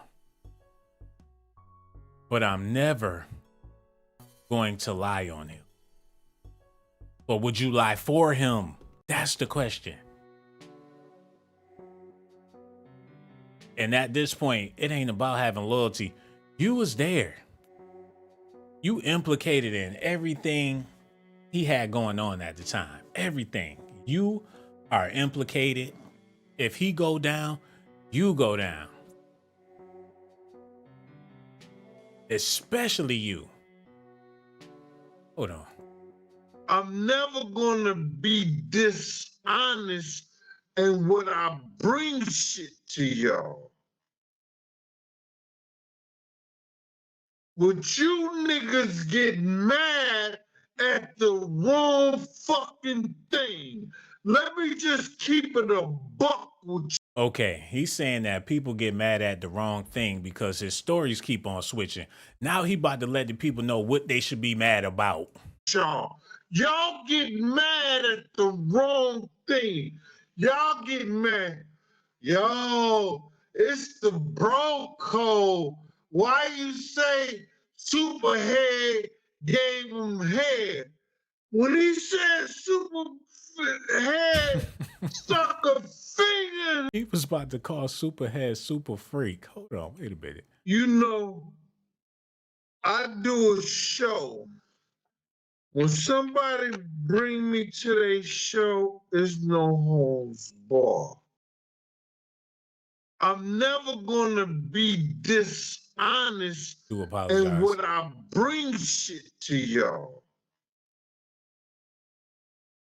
Apologize. Would you niggas about that? When I said Kim was afraid for her life, had to take a y'all ain't said damn thing. When I told y'all that he took a 17, 18-year-old babysitter, just stick and had her. Nah, Gene. You said it, bruh. To stick Kim while he was having sex with her. Wow. He made sure he covered that shit up. Exhibit to watch that. Y'all didn't say nothing to his DM.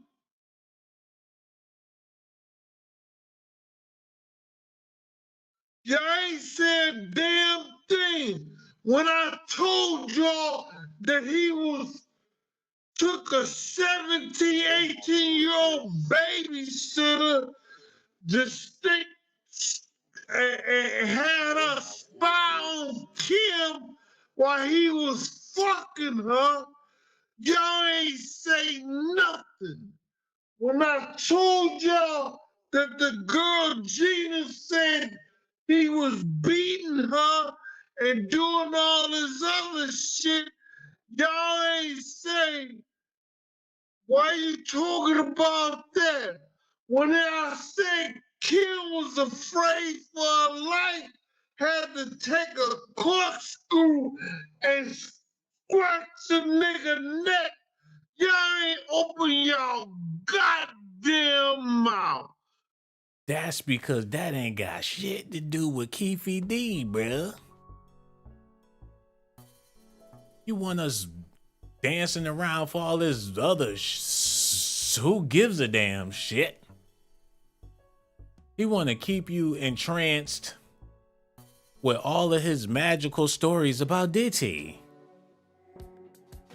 He like a genie of dreams. He'll sell you some shit so flawless and you will believe it. A merchant of tales. Like, it is I have another story for you about Diddy, your fairy godfather. Once, his baby mama scratched him with a corkscrew, everybody. What about the Tupac and Biggie murders?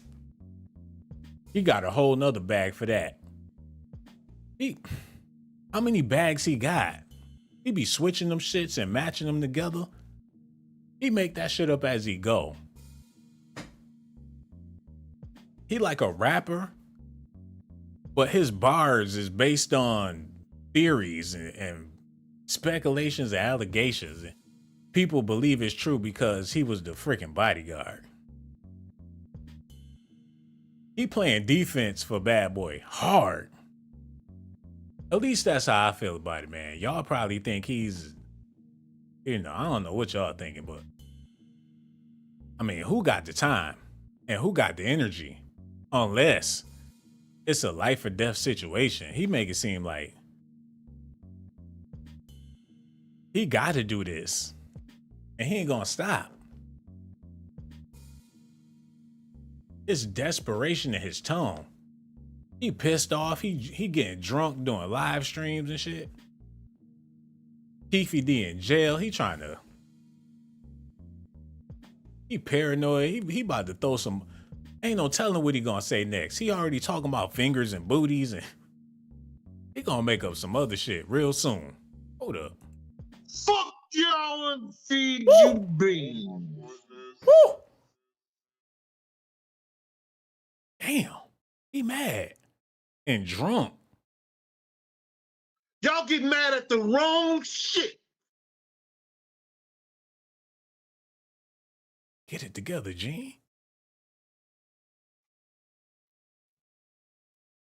Man, the bro code, nigga, you doing too much. Was I doing too much when I say he was fucking a 17-year-old girl? That was 17, 18-year-old girl was babysitting little Christian? Or y'all want to know about the other niggas' wives that he was laughing in their face, fucking their wives and their girlfriends? And I got to put them in the cab on Saturday morning when I'm going to work. Damn. It's like that, Gene. He witnessed a snake at play and he's still devil. He can't stand that snake. He watched the devil work. He's smiling in your face while he banging your wife. DJ Envy better watch out, because his wife is easily bangable. I wouldn't even trust Envy wife for Envy. The lawn man, the maintenance, anybody could get it. His wife is a thot. And she be biting her bottom lip, fantasizing about cheating on that man. Gene Deal witnessed Faith Evans allegedly coming out. He got to put her in the cab. Hey, Gene. Faye, get your ass in the car, man. Go home to Big Faye. I'm going shopping first. Lil C's wife, he probably had Biggie first baby mama leaving the hotel early in the morning and Gene had to take her to Subway. And she taking all day with her order. I want pickles, lettuce, tomatoes, ham, cheese, pepper, oil. And he just thinking to himself, damn, fucking Big's first baby mama.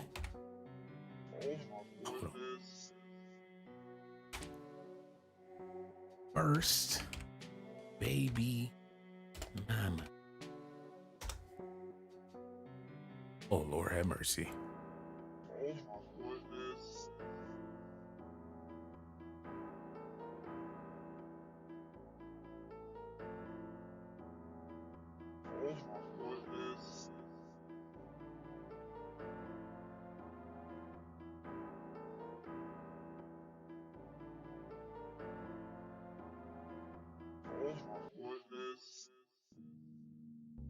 Diddy is a dirty bastard. Sleeping with people's baby moms, and then Lil C's came in trying to get his dirty seconds.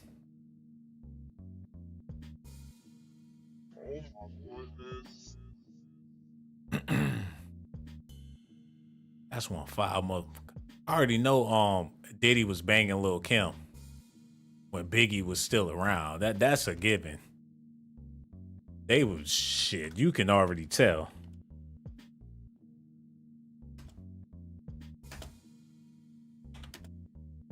Yo, y'all want to do something fun? Hold on, wait. But I think we need to.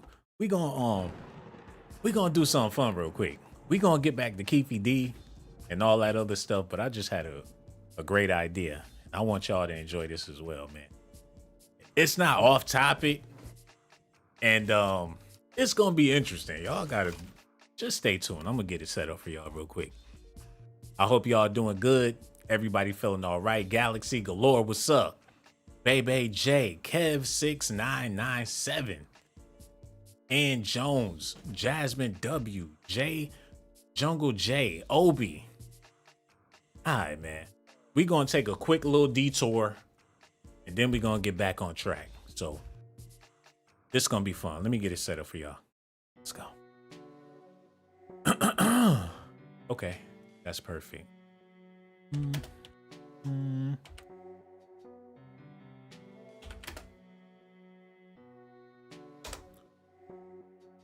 Okay, we good. They do the incredible. Get this all set up for y'all. Oh shit, y'all can see everything. Damn, I thought I was doing this on the sneak tip. Y'all already know what I'm looking for then. Fuck, that ruined the surprise. Damn.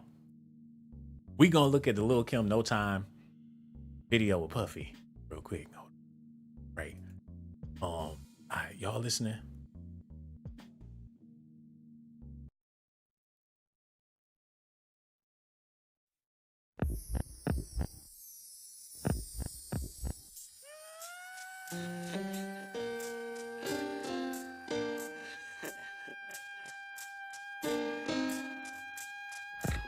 Got no time for fake ones. Just sip some crystal with these real ones. From east to west coast, spread love, son. And while you keep talking, wish we count bank funds. Okay, he was taking a direct shot at the West Coast, man. A direct shot at the West Coast. From east to west coast. While y'all keep talking shit, we counting bank funds. And this is Lil Kim's introduction. Henny in the freezer with ice cubes. Green eyes at the mall. Classic video. And another reason why I wanted to show this is because the sexual chemistry. Diddy put her on. I mean, Biggie discovered her, but Diddy was holding all of the cards. It's only so much Biggie could do. Puff cut some corners and made sure her album came out. And her first single was with Diddy. So when Gene Deal say that he was banging people, girlfriends and wives, and Lil Kim was supposed to be Biggie's girl, and he put her little ass in videos with chinchillas and she's still loyal to him, it was a wrap. He was already, if he can divide the West Coast, he could definitely divide whatever Biggie had going on. And I'm pretty sure everybody knew what was about to happen to Biggie. Lil C's, all them niggas knew. Lil Kim, they all knew. They were sick of him calling the shots anyway. Damn, man. This dude, his story goes so deep to where they gotta try to take him down. Listen at this, man. That was supposed to be a fucking secret to the fucking, you know what I'm saying? Yeah. They even said sue his motherfucking ass. I mean, you're 60 years old right now?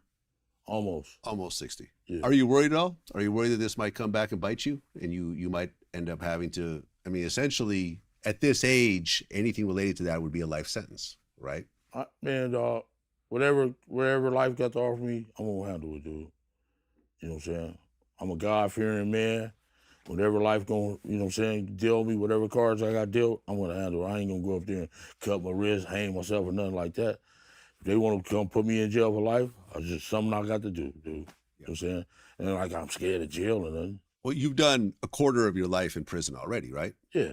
So I guess it doesn't really worry you. It ain't nothing. And Vegas jail to California jail way harder than Vegas jails. You know what I'm saying? And it was way more harder inmates. You know what I'm saying? I just left from there. They made me. Damn, man, he about to.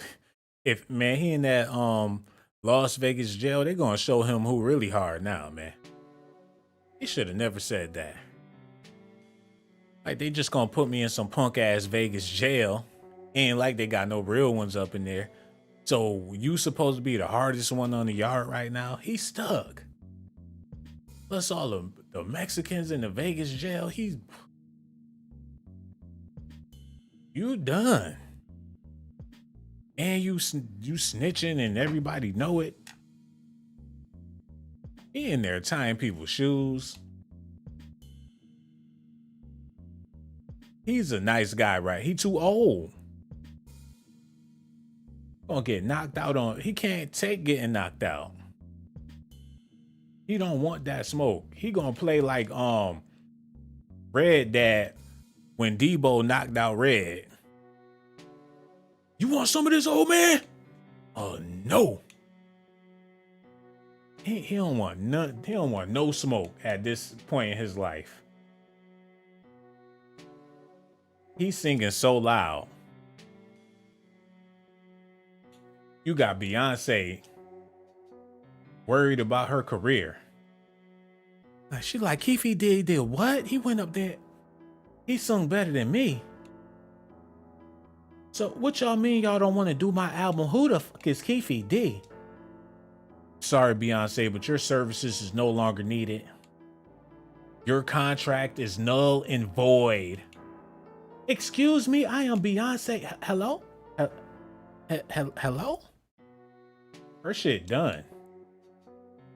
Keefe D done stole the show. Man. Puff. Everything that you work for, it's all going down the drain. And you know what this remind me of? This remind me of New Jack City when not G Money, but when Nino Brown was starting to fall off and he was drinking and shit and he doing sporadic moves. That's what I feel like is happening to Puff right now. Get off this damn chess game and get back into the show. Okay, it's one more segment I want to play for y'all, but I do want to listen into this a little bit, so we're going to let this rock for a little bit, then I'm going to get to the next segment. Here we go. You niggas get mad at the wrong shit. Told you I ain't got no loyalty to this nigga.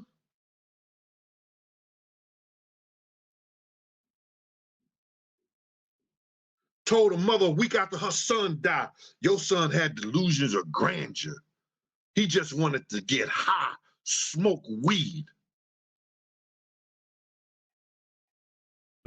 That's what Puffy told Biggie's mother? Damn.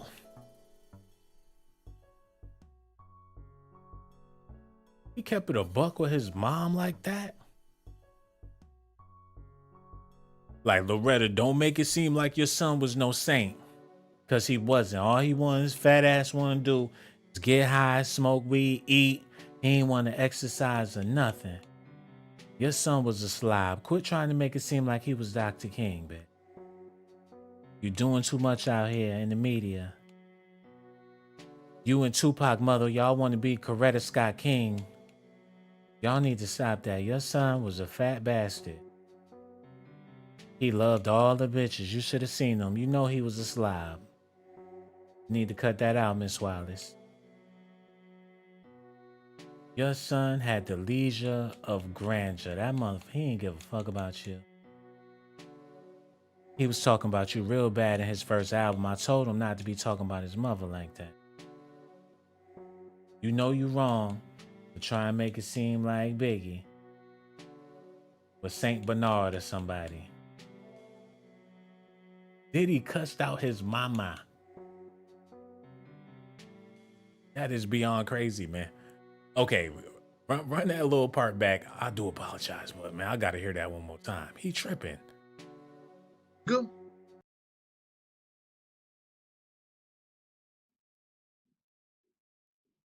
Told a mother a week after her son died, your son had delusions of grandeur. He just wanted to get high, smoke weed. I had to calm that woman's blood pressure down.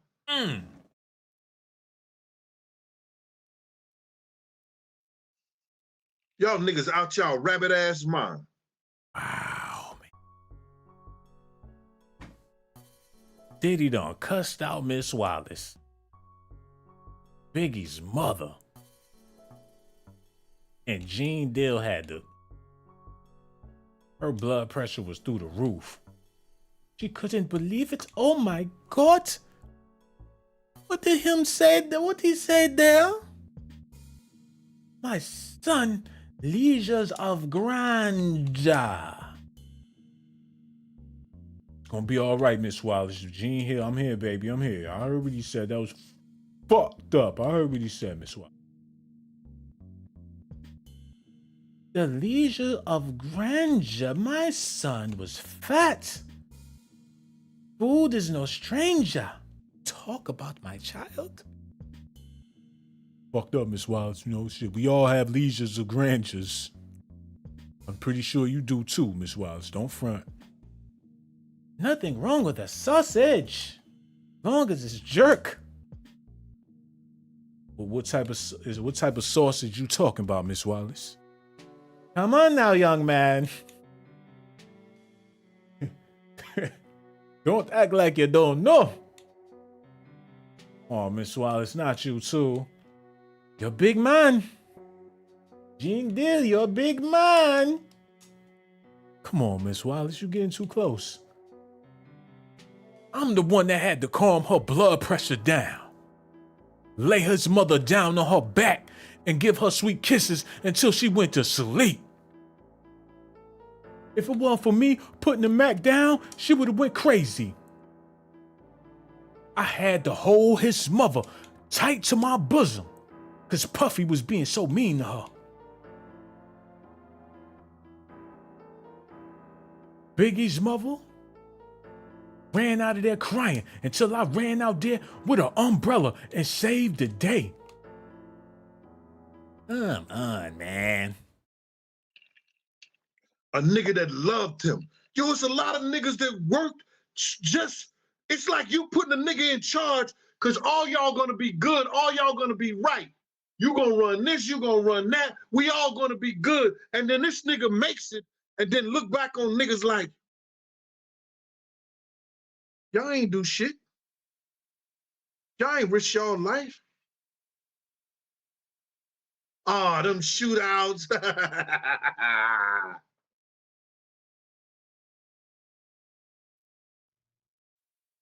Them honey.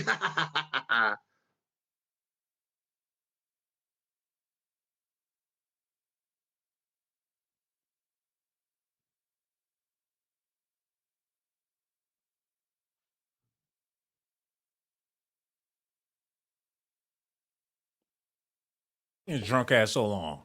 Telling Biggie's mama, I don't know no Gene Dill. Who the hell is Gene Dill? Who? Hold on, wait a minute, bro. How his mother not gonna know who you are? Or that you affiliated with Puff when you the one that had to calm her blood pressure down? She had to ask Puff who the hell Gene Dill was. And Puff told her, I don't know no Gene. How do you know? Was you there when Puff was saying he didn't know you? Oh, you the invisible man. This shit don't make no sense. You done calmed her whole blood pressure down. And she don't have a clue who you are. All she know is that you's Diddy bodyguarding you there when he cussing her out. And then years later, when she hear that you got her name in her mouth and she asks Puff about you, He said he don't even know who the hell you are. But you just this important dude at Bad Boy that everybody, you got stories for days and all this shit. Yeah.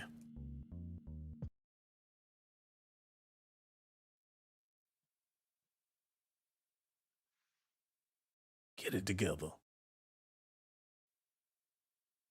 But you niggas, Vlad put something up. It go viral. Puffy ex-bodyguard said that he cheated on Jennifer with Superhead. Nigga, he cheated on Jennifer with a dozen Superheads.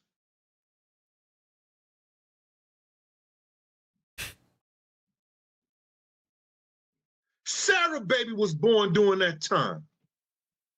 Fuck is you talking about? He had never stopped messing with Sarah. The fuck is you talking about? Those bodyguards be tripping, man. I guess they have a fantasy in their head, like, they must be daydreaming all the time. Like, if I was Puff, I would do this or I would do that. I don't like the way he moving, because if that was my girl, I would have did this and said that. I would have never did you like that, baby. I love you. Suge Knight was the same way. He was a bodyguard for Dr. Dre. And all along, he wanted Miss Chalet.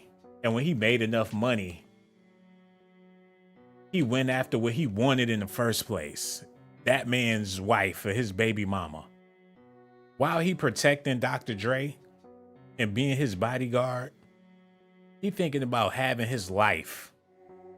And got a whole fantasy of if I was the man. Gene Dill had relationship fantasies about the women he was protecting. He taking the shit personal. He in his feelings. Just like on Power.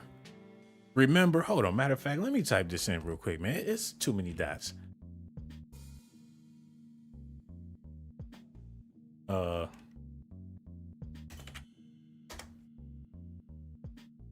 Remember in Power? When Kanan's son was Ghost's bodyguard and he fell in love with Tasha? And Ghost found out that he was banging Tasha and beat his ass?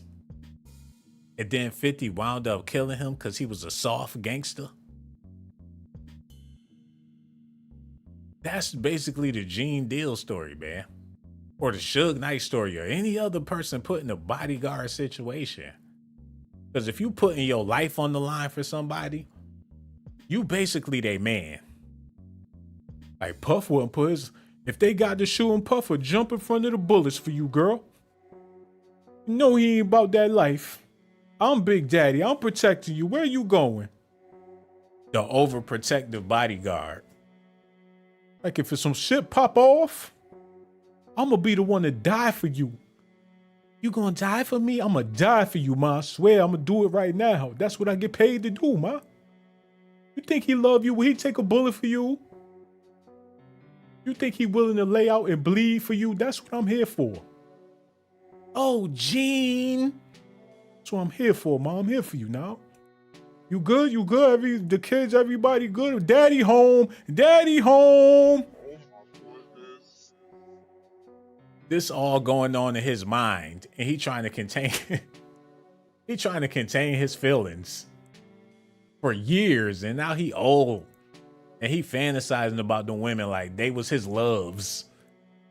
Let it go, man. Getting drunk, reminiscing on a life he never had, but he witnessed it.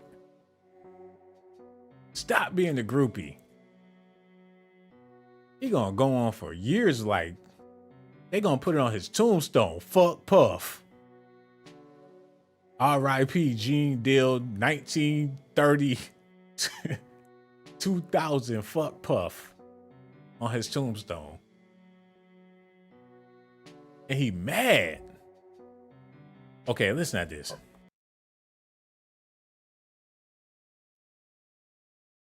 But if I say it is wrong, oh, cause I ain't the bodyguard. And all you old clown ass motherfucking YouTubers, the security. The security guard. Nigga, I ain't never been no motherfucking security guard. Did I help bodyguard? Did I bodyguard people? Yeah, I did that. Bodyguard, security guard, what's the big deal, man? You was a overpriced security guard, bro. He mad because of the pronunciation of his title. You wasn't a CEO. Like, how dare you say I was a security guard? I was a bodyguard. Come on, bro, he tripping.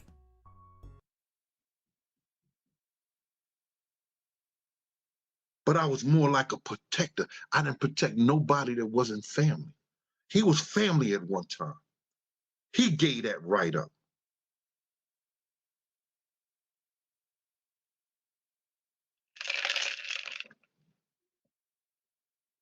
He gave that right up. Then when nigga was trying to make it right, he still was like, yo, fuck y'all. Every dog get his motherfucking day, but a good dog get two. Rule. You play with that. Every dog gets its day. But remember that good dog, because he coming back another day. Damn, he had him thinking like he was a pit bull dog for Diddy. That mind control is a motherfucker, man. Y'all seen what it did to Mace and Craig Mack. Look what it's doing to Gene Deal. Did Puffy put some type of magic on these people?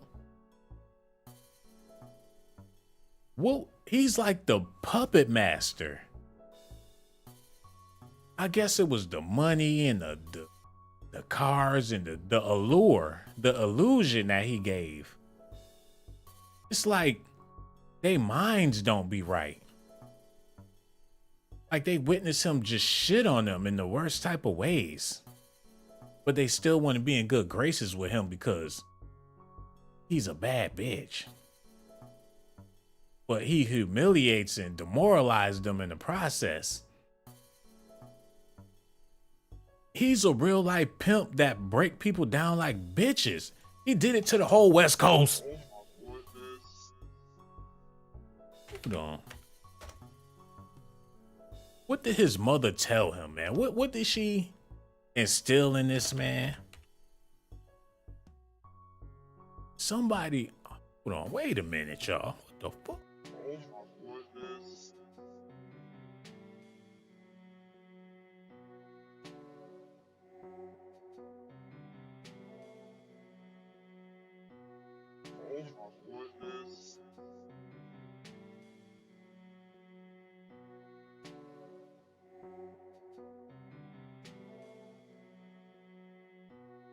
Okay. Starting to get a better understanding. How come the girl from Danity Kane looked just like his mama? Is that really his cousin or somebody? But this woman is running the show.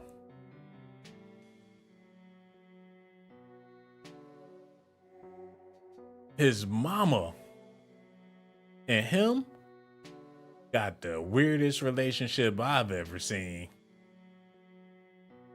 And you know mothers get carried away, especially when they son become a man. Like, I ain't talking about his mama. I'm talking about mothers in general, especially if they single. They son grow up and buy them a house, and my son this and my son that, and they going on and on about their son. They ain't got no man to take care of them, but they son is doing all of that. It's mothers in everyday society that take it to the next level and be acting like they son is their man. And not to say that it go off into some freaky deaky type of shit, but hey, it might as well. In some people cases, they be living with their mama. All around their mama smelling her fumes and shit all day. Your mama done marked her territory on the couch and you still sleeping there like a cub.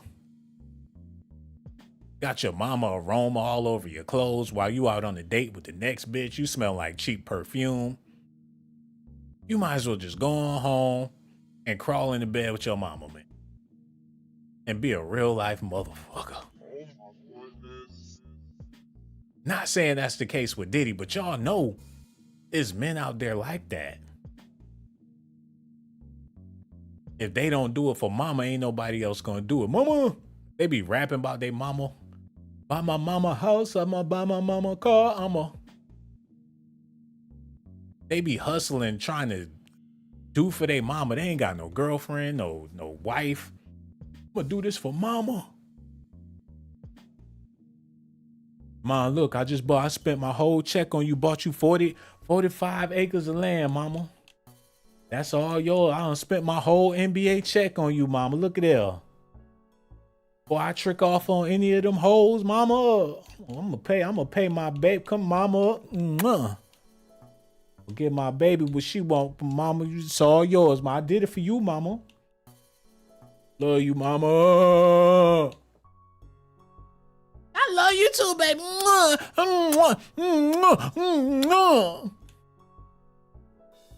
Like, what would I ever do without your sugar? Weird shit. Okay, this gonna be a little off the subject. Since we talking about Diddy and how, he got a nice relationship going with his mom. Fuck.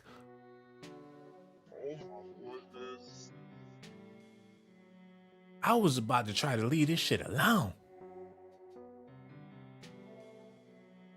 I was so ready to move on. But we stuck. Man, we got a whole nother hour of this shit. I can't leave like this. She kissed him with the Goldilocks. Hair blowing all in the wind. You got the trees and shit. Man, it was something in the air that day.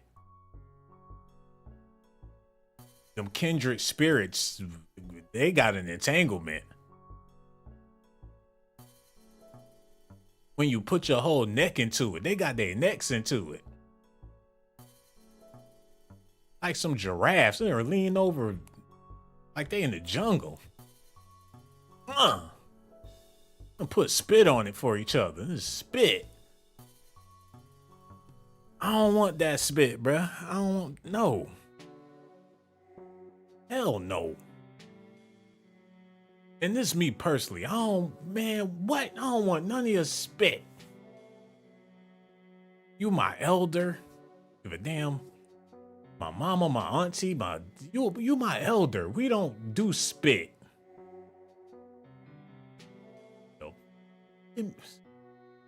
That's a lot of sugar. And oh god damn. Her mouth was open. What? Mouth open. Zoom.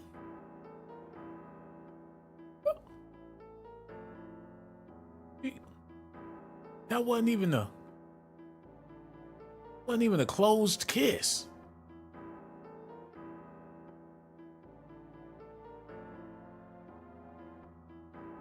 Oh man, look, Diddy is a powerful man. Let me just go ahead and clean this up real quick, man. Let's talk about it.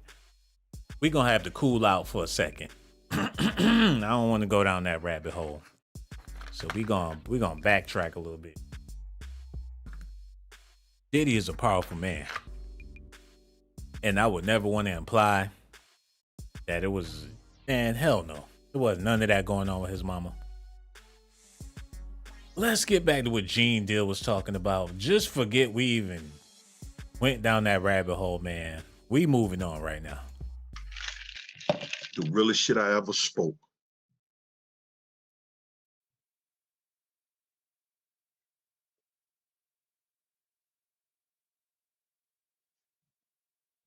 Okay, I'm gonna go a little forward and see what you're talking about. Do it, and I'm gonna bring it. I'm gonna have somebody bring it to him because I don't fuck with that nigga. You understand? And I don't care what kind of gangster he is out there in California and Hold sitting on. at Hankerson to wherever they. Wait a minute. Y'all came to rob me, right? Shit. Hold on, y'all. Trying to get to the part. The niggas that beat me with guns and had guns to my head come up dead. What's he talking about? That good dog. Oh, okay. He coming back another day. All right, we're going to let it rock from here. I do apologize. We just going to let it rock. The realest shit I ever spoke.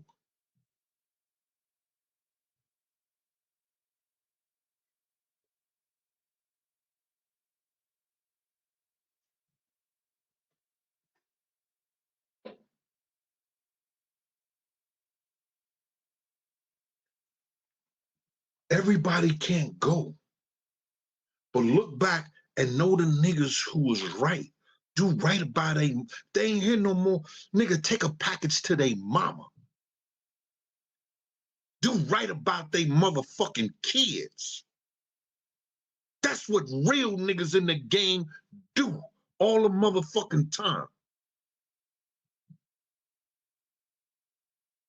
My brother was GD. They called that nigga Lord have mercy, and he ain't have no mercy on nobody. But you better believe if one of his boys fell in combat or did something, he took a package over to their mama. Damn.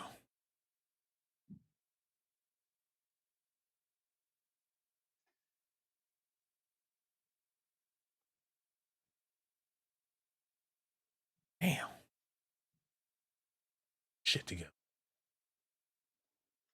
Drunk as fuck. Y'all let these niggas, because they entertainers, get away with a lot of bullshit.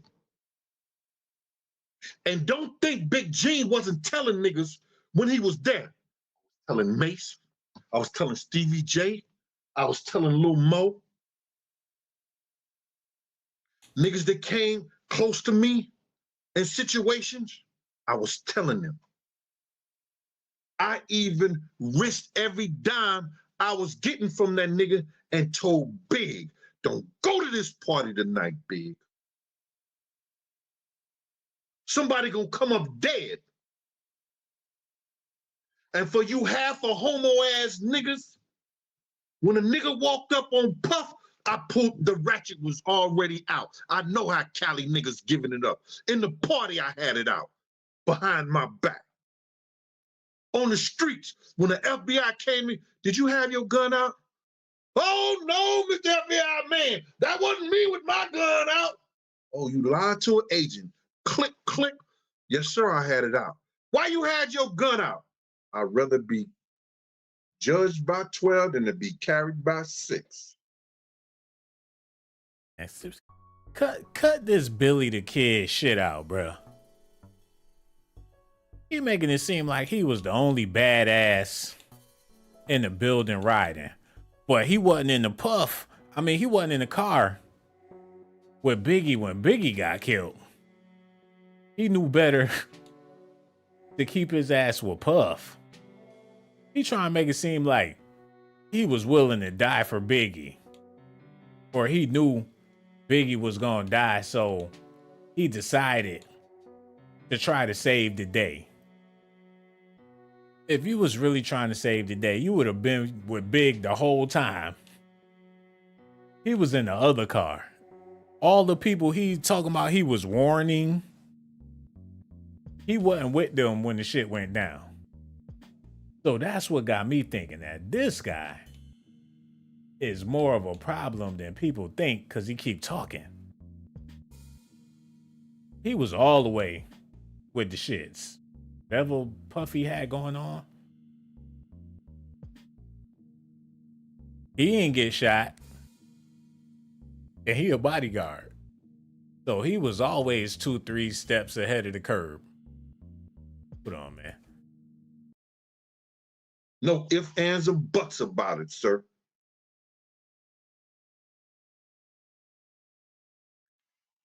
Y'all listen to these old clown ass niggas.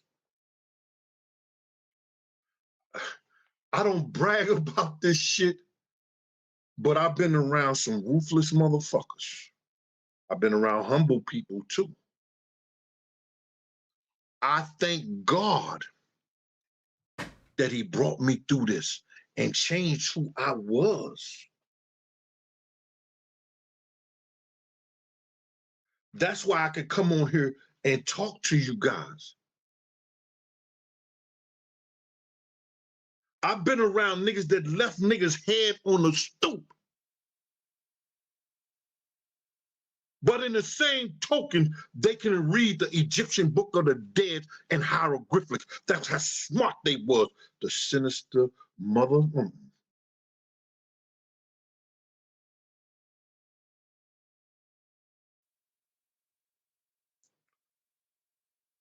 The niggas that beat me with guns and had guns to my head,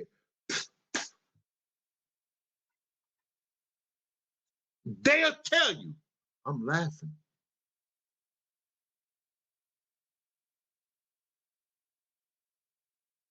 They serious niggas from New. Wait. Wow. He trying to prove his gully. And he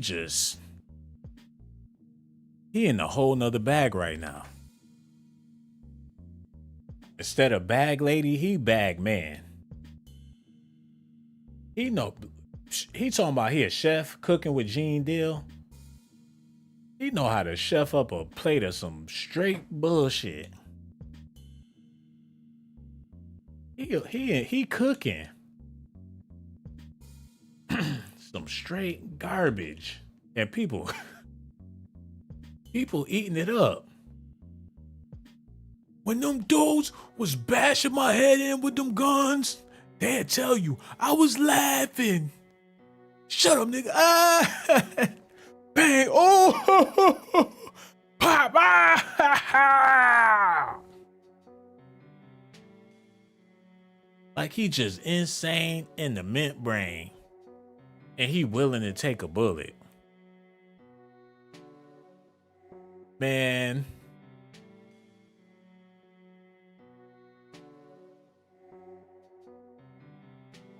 He got a whole fantasy going on. He living out his wildest dreams on the internet. He probably be laying in bed thinking of this shit he gonna say next time he go live. Like, man, when I say that, them girls' panties gonna melt off their bodies. When the nigga was pistol whipping me, I was laughing, ma. For real, I'm gonna protect you. That's what I do. I'm a protector. You got all them kids over there and they ain't got no father. Let me be their father. Big Gene gonna take care of you, baby. He out here trying to smash as many cheeks as he possibly can. He probably getting more booty now in the digital era than he was back then. DMs going crazy. You got people trying to hook their mom up with Gene Deal. Like, ma, it's this man online and I think that y'all will go perfect together. I hit him up in the DM. So if he respond, mom, I'm gonna give him your phone number if that's okay with you. What's his name?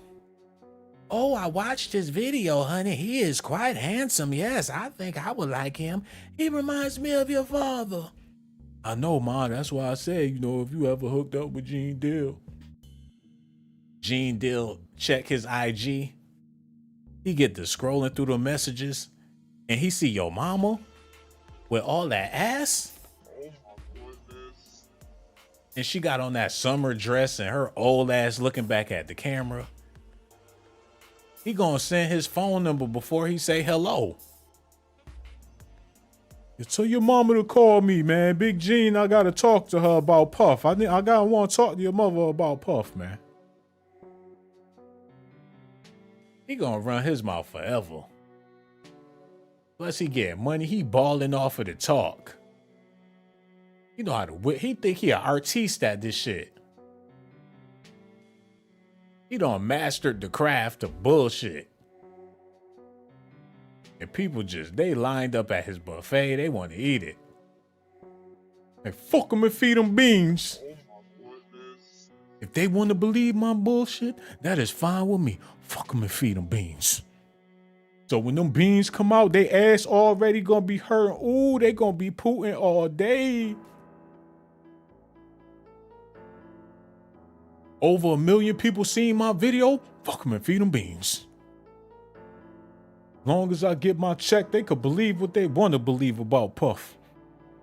They want to believe Superhead took a picture with her finger in his ass with a Polaroid camera. Fuck him and feed him beans, man. As long as they don't know that, I was the one telling Puff what was going on. Because Big and them little niggas was stupid, man. All they do is want to smoke weed, eat cheesecakes and shit. There was real shit going on. I seen the check for Big that Big didn't even see because he was looking at a slice of pizza, man. He was a big dummy, man. We had to get rid of Big. I told Puff, if you keep this stupid motherfucker around for long, he gonna get all us killed. And I ain't about to die for no fat ass nigga like Big, man. It's either him or me. I told him, you ain't gonna have no security if you keep his fat ass. See, Diddy was dumb too. I tried to school his ass. If I wasn't there, he would have been dead a long time ago. He probably was the OG that was calling the shots. He was the Suge Knight of Bad Boy, but ain't nobody know it. He took Diddy under his wing and schooled him like a real Harlem nigga. See, Puff ain't got no father. His father, rest in peace, but he ain't had no fathers. So I'm like Birdman, and he my Lil Wayne. People ain't know I was getting all that money. We kept it a secret. Until he fucked me like he did Andre Harrell and ran off with the bag. I was supposed to be the Suge Knight of the East Coast. But that little sneaky bastard slipped away, had me doing security. Thought he was my friend, come to find out, he was using me. Who knows, man? Diddy is man, I don't want to say that man the devil, but the way he pulled them tricks on people and he's slick. He got these grown ass men out here crying. Some of your favorite rappers done cried about Diddy. The Locks did a whole album. They was hurt. DMX, he tried to stick up for them because he seen how they was getting done wrong. If it wasn't for the dog, they wouldn't even have been on Rough Riders. Man, I'm tired of y'all letting that nigga punk y'all like that, man. Fuck that. He owe y'all money. Oh, he talking about killing niggas. Oh, he gotta go. Let go of my dogs. We be cool. Nigga, these are my dogs. I die for my dogs. You gonna have to let them off your label, or we gonna have some problems. You think you gonna play games with me? I smoke crack and slap your mama. DMX saved the day for Jadakiss and all them dudes, Styles P and the rest of them dudes. You know what I'm saying? So man, look, people, Gene Dill got this whole Santa Claus shit going on. I'm not buying it. What makes him the good guy? You was with the damn devil for like, I don't know how long. You was his henchman. Don't try to get old, cute, and cuddly and make it seem like you for the kids or something. If you was riding with him for that long, you might as well keep on riding, bro. Or else you got an agenda. I think he got an agenda. But that's Negro here, no there. Okay, go ahead, play what he talking about. Fucking Irvington.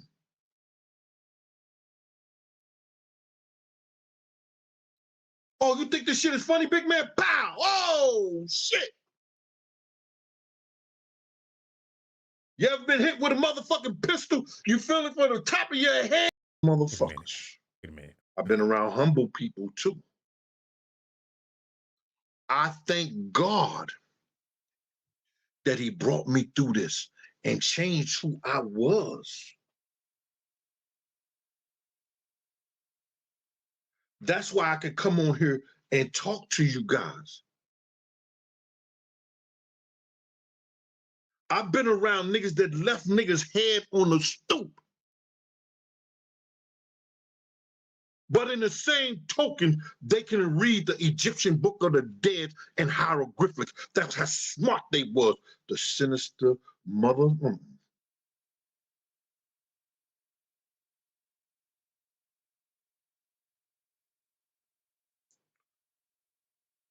The niggas that beat me with guns and had guns to my head,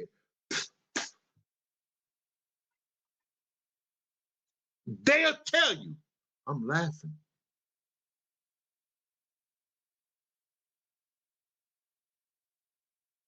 They serious niggas from Newark and Irvington.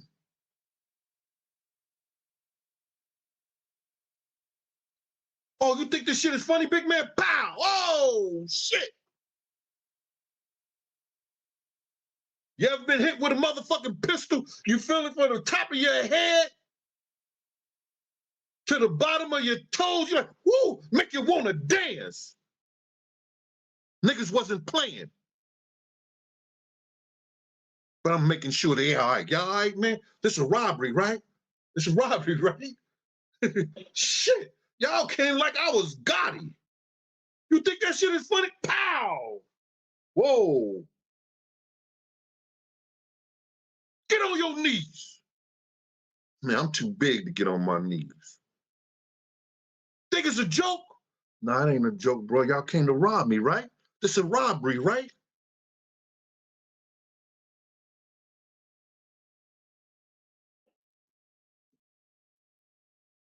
If you get robbed, brother man, you getting robbed.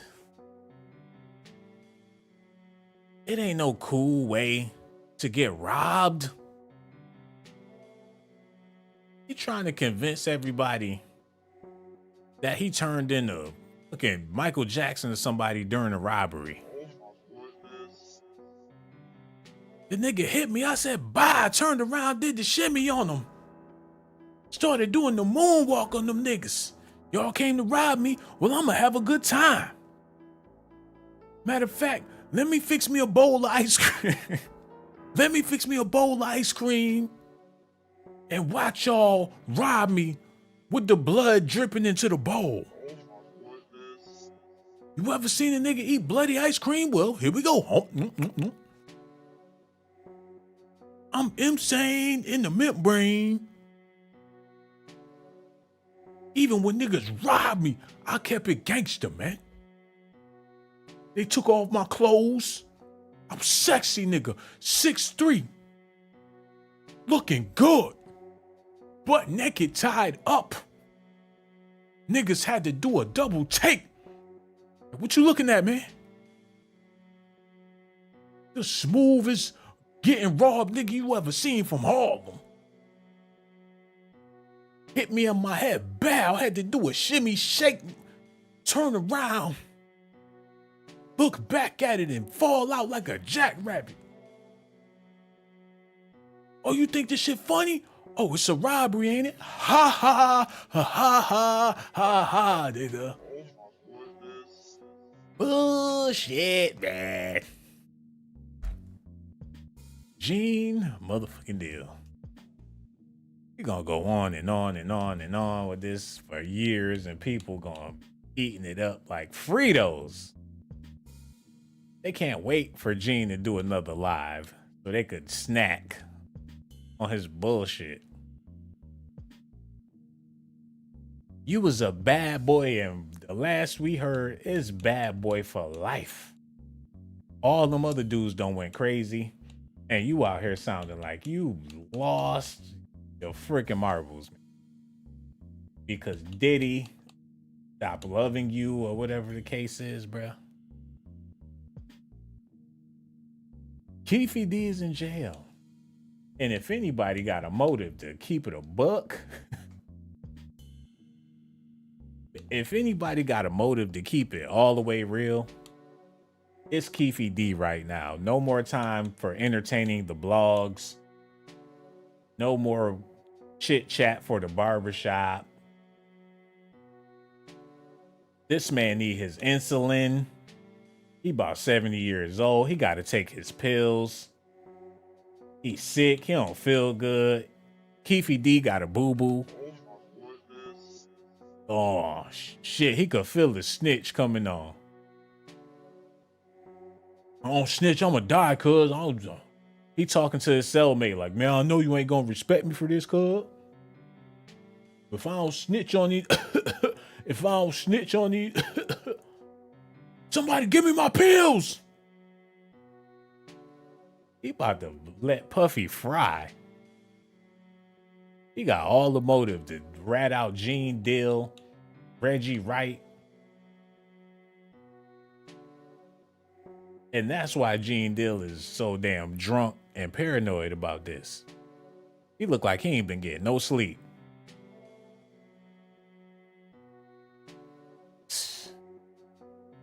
All that talking, it's gonna save him. Because it's gonna be people down at the courthouse to come get Big Gene. They're gonna be standing out there with the Hebrew Israelites. Like, we seen his YouTube channel, Your Honor. And I must say, it was very entertaining. We recommend that you free our brother so he can continue to get back to the tube and tell people about what could have happened between Puffy and Biggie back in the day. Black America will Black Lives Matter for Gene Dill, and he knows it. Gonna be people out there, Gene Dill, you are sentenced to 5 years in jail. Here they come. They gotta bring out the riot gear. Niggas done busted into the bank. In the name of Gene, they done built the statue in front of Times Square for Gene Dill. They done put him next to the George Floyd statue because he made video vlogs, man. What is the world coming to? If Diddy go to jail and Gene Dill was there every step of the way, damn it, he's a necessity to the freaking crime. As far as I'm concerned, man, I'm done listening to his stories. Okay. Let me see what y'all talking about over here real quick. We about to, I've been on here for, oh my God, I'm tripping. Yeah, I'm gonna have to wrap this. I'm having too much fun with y'all. That's what it is, man. But yeah, I've been on here for a little minute. We still got them beautiful women's in here. The E-Double is also in the building. That crazy white boy, Barla Yala, and Rollin' Tough. What it do, Osiris? Soldier Slim, Lynx Gilbert. No doubt. All of y'all, Victoria Davis says Puff, who is the definition of delusion of grandeur, all up in the videos. Don't even let his artists breathe, man. Batman is also here too. G Money, Ernest Brown, James Tippins. The love is here, man. And I'm loving every last minute of it. Go hard. I see you, boy. Sheepoo is here. What it do, Sheepoo? Shay Poo. I'm sorry, baby. Shay Poo is in the building. So much love for you. You know? What else we got? In Love. What you doing over there? How you been? How your weekend? Victoria Davis. What's up? Capricorn No Cap. She keeping it all the way real. Latavia is here. Big J22. I'm so glad to see y'all in the building. Sharon is also showing your boy some love. It is what it is, man. We about to wrap this up. We done with Gene Dill for now. Jungle J hit me with that $5. Thank you so much, my brother. I appreciate that, Jungle J. Rainway is also there. Gage Gore is in the building as well. What it do, dog? The whole GMB showed up. That green vegan, how could I miss you? Powman is also here, man. That ain't nothing but love right there. Let's go ahead and get back into this, man. Candy Cane is also doing her thing. Mr. Adadish is Hakadish is here as well, man. Let's get back to the show. All right, let's get it. We gonna close this out with Hold up. We're going to close this out with Keefe D. Y'all ready? Let's get into this. I kind of want to hear some more what Gene Deal was talking. We're going to listen to a little more Gene Deal, then we're going to close it out with Reggie Wright. Okay, let's go. These niggas think they gonna threaten me over the internet, over the YouTube, on the phone and shit, like Gene Deal. Give a fuck. Nigga, when God get ready to call me, God get ready to call me, I'm there. Any other thing is a kamikaze. Come with your shit.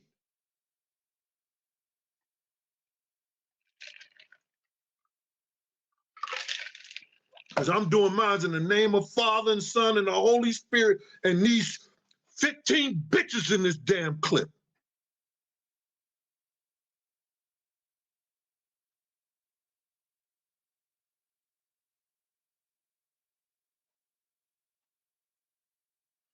This the realest shit I ever spoke. Now, Diddy got enough lawyers. He got enough money. He got enough property. Anything they throw at him, he gonna reverse it. He gonna try to clean it up. They gotta follow the money. And if that money don't add up right and don't come back right, from Zip Pocket to Jimmy Henchman, or what's the other guy name? Hankerson, to wherever they got it from and wrote it from, to whoever he got it and wrote it. If that shit don't come back, they ain't got a case on Diddy. You can say what you want to say. Now, I know I've been on here, man, 45, minutes, but I got to talk about this, man. And then people gonna come at me, yo, Gene, he in a wheelchair. He wearing a pamper. He's shitting on himself, Gene. He can't help it. This is only life. Fuck that nigga and feed him beans. Okay. For real. Cause he keep fucking with me, fuck with my name. He say all kinds of shit. He talking about, yo, we gonna do the $100,000 thing. Nigga, I was gonna do the $100,000 things with you, but I'm getting mine from real niggas. I'm just letting you know. My niggas is looking out for me. Put it into an escrow. Fuck you and your escrow. I got another way I'm gonna do it. I got somebody who's willing to put up in a movie thing, or a movie producing them willing to do it, and I'm gonna bring it. I'm gonna have somebody bring it to him, because I don't. This man trying to do a movie. I done heard it all. They working on a movie.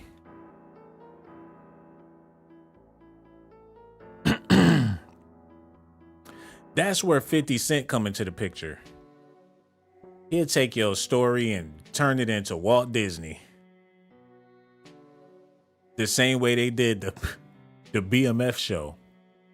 They got Lil Meech looking like Mickey Mouse. It's kid friendly. They got light skin Keisha and all these people on there. Hold on, man. Hold on. BMF star.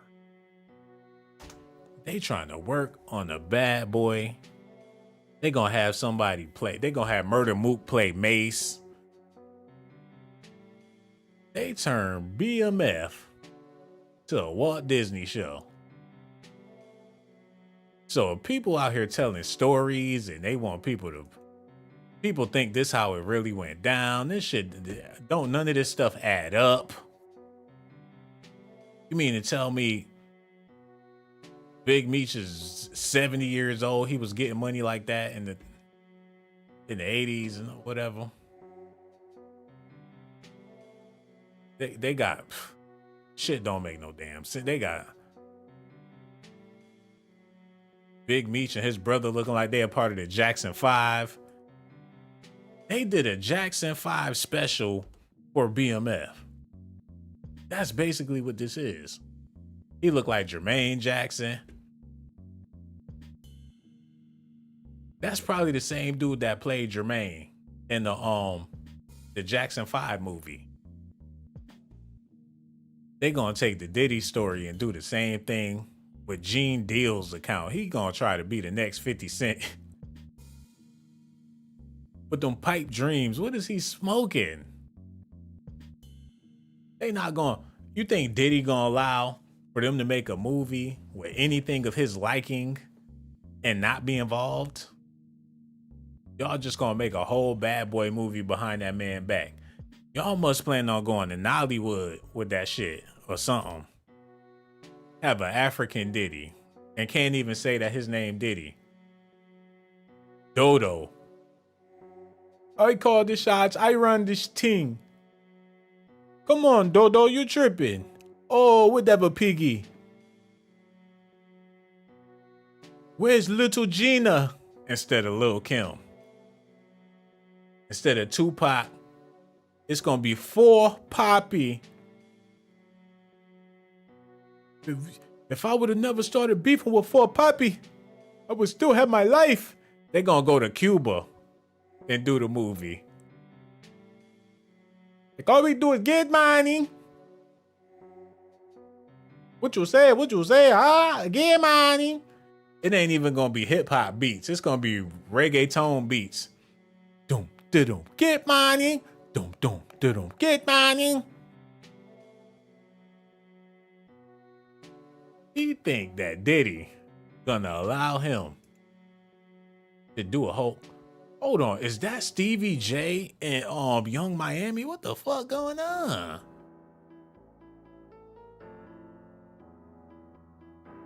This was they put this bitch in the 80s? Oh, somebody need to get slapped. They put Young Miami in the 80s. And she the newest booty on television. It's not convincing. She's a 2000 bitch. Excuse my language. She ain't got no business in the 80s. That was mean, but damn. Why it look like they having so much fun? Ain't they supposed to be gangsters? See, that's that bullshit, man.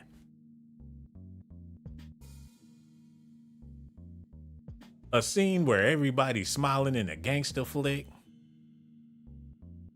They had Monique. Man, I'm gonna have to get the star. Who the Monique? Monique was moving packs.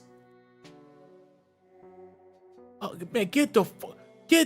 They had the Leslie Jones as a cop. Man, did somebody call the garbage man?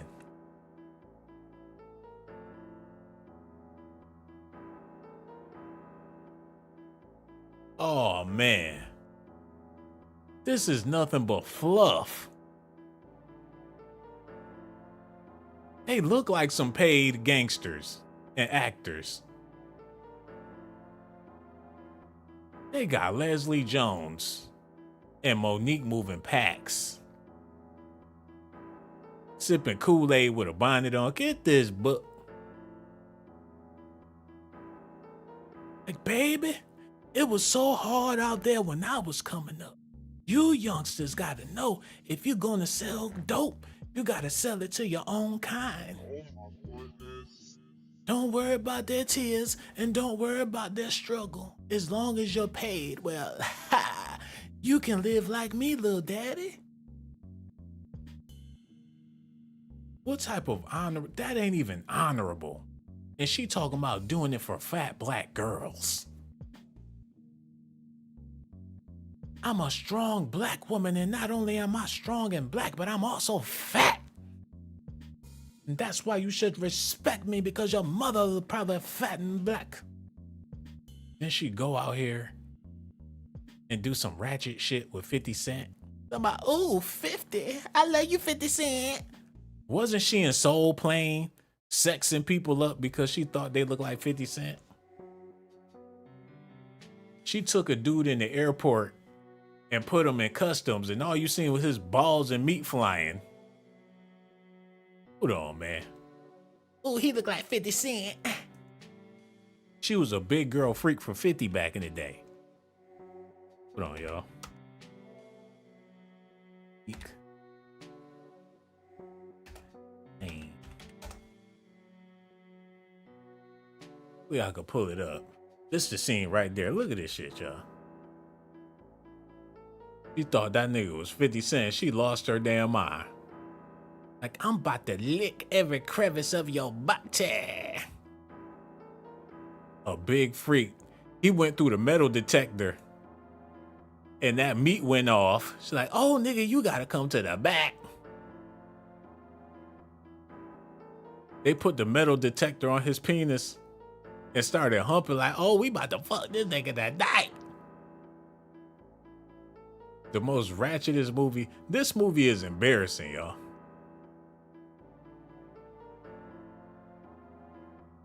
But that's nigga. She was a damn clown. Now she wanted to make it seem like she pro sister. My sister, don't embarrass yourself, sister. Respect yourself, sister. When she was on Soul Plane giving BJs to passengers.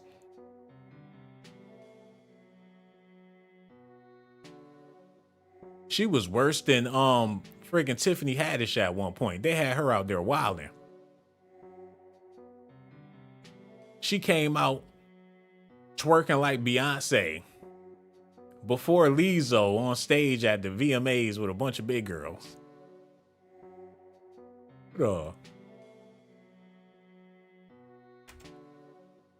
She was Lizzo and Tiffany Haddish wrapped up into one person, man. Hold on, is this it? When Monique went out there with the little Beyonce shit on? Said, this for you, B. Like, I could never be you, but I'm about to make them laugh. Who thought this was a good idea? Like, us skinny bitch, us big bitches fuck with you skinny bitches. Beyonce like, hey, get it with your fat ass, hey. They was loving that shit, and she was making a fool out of herself. Like, damn, everybody ain't got this type of body, I swear. You see when that big bitch got up there and started dancing like me? Ooh, Lord, child, she don't look nothing like this. God damn. Woo! Lord, have mercy. Ooh. Wow. Yeah. She even had booty? Oh, man. Shh. That's a bad. You see her hips? She looked amazing. Damn, that young Beyonce, where it's at? Ooh, boy. No, what? Wow. She looked good. Oh, man. She perfect.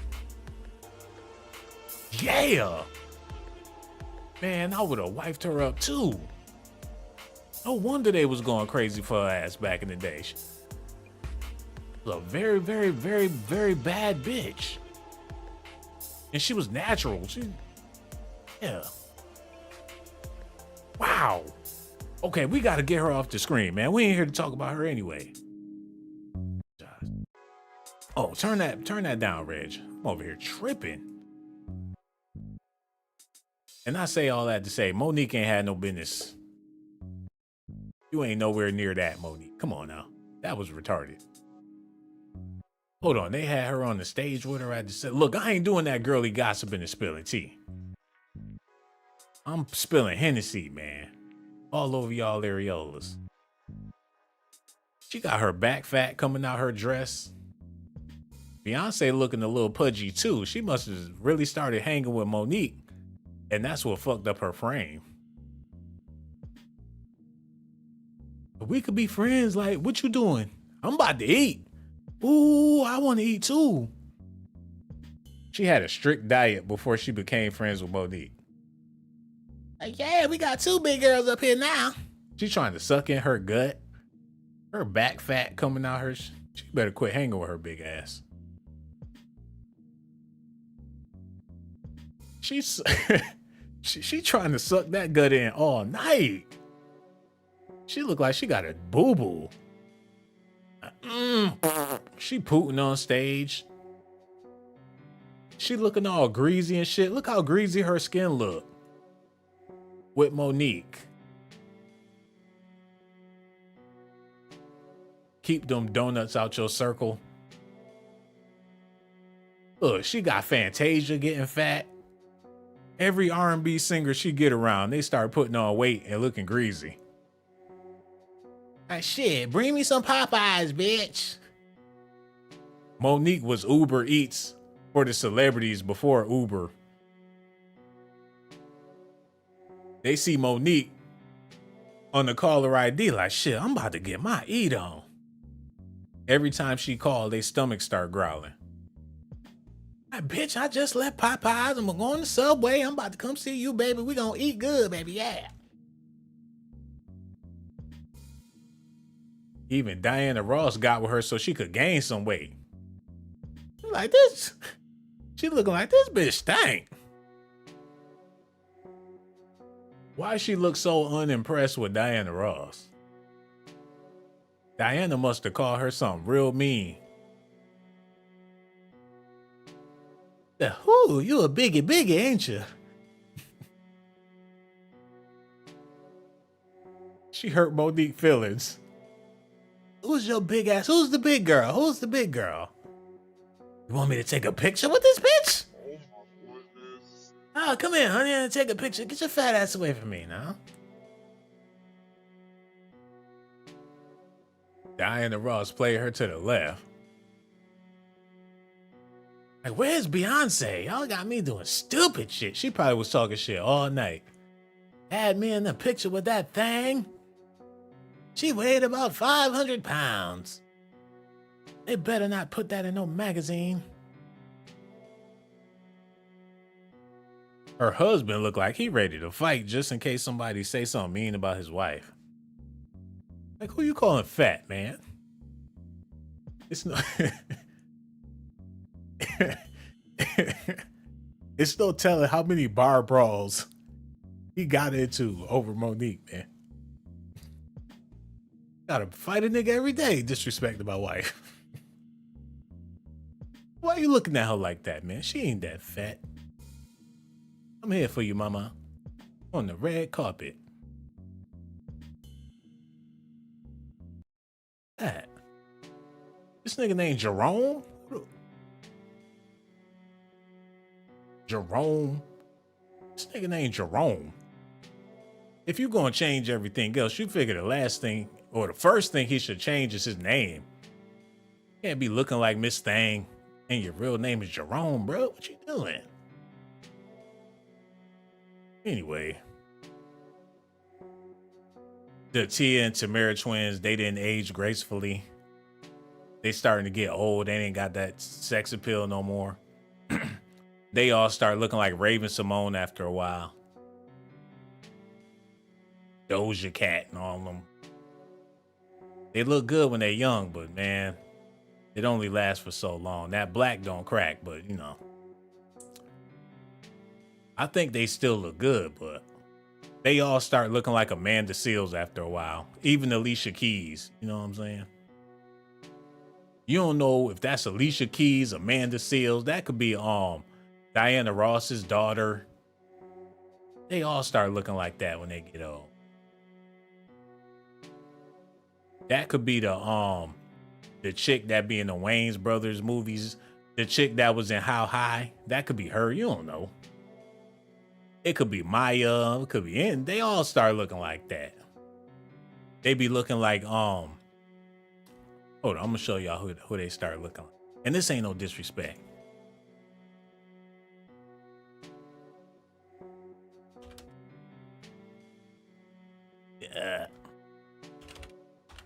God damn it.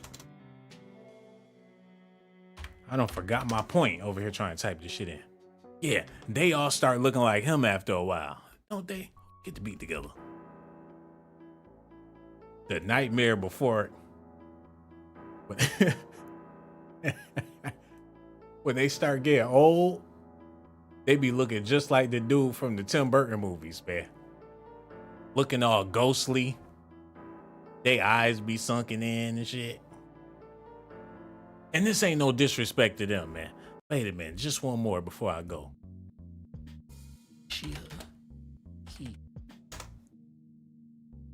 natural. See, look, she got that same shit. She got that same shit.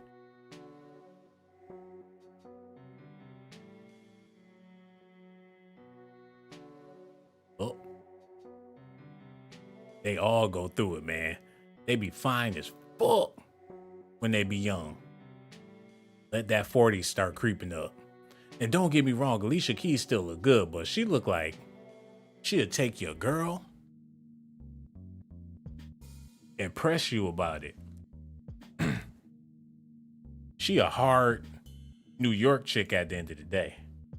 Yeah, she's pretty and she knows how to play the piano, but her name should be like Tony or some shit like that. Hold on, wait a minute, y'all. And I'm not trying to take y'all all around the world with this shit.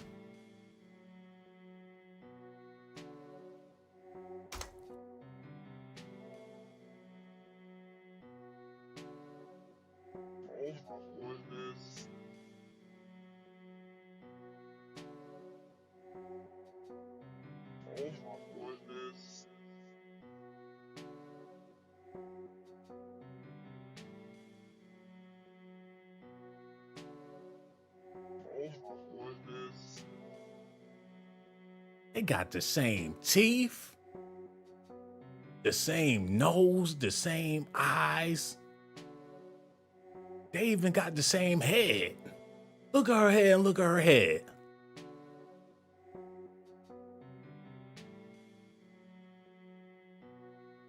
They might be twins.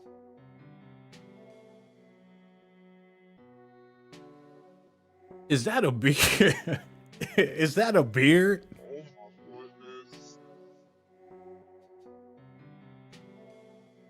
What up, man? What? Is that Chris Brown or what the fuck? Yo, why her face looks so fuzzy?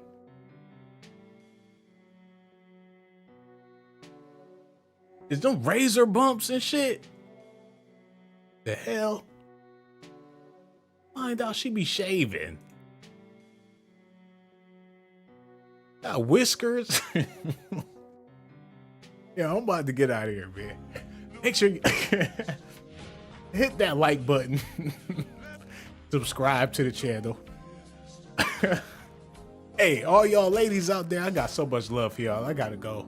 And I risk my motherfucking life. Risk my life to give you documentations, girl. I risk my life to give you documentations, girl. I risk my life to give you documentations, girl. I risk my life to give you documentations, girl. Sean got the jocks. I'm keeping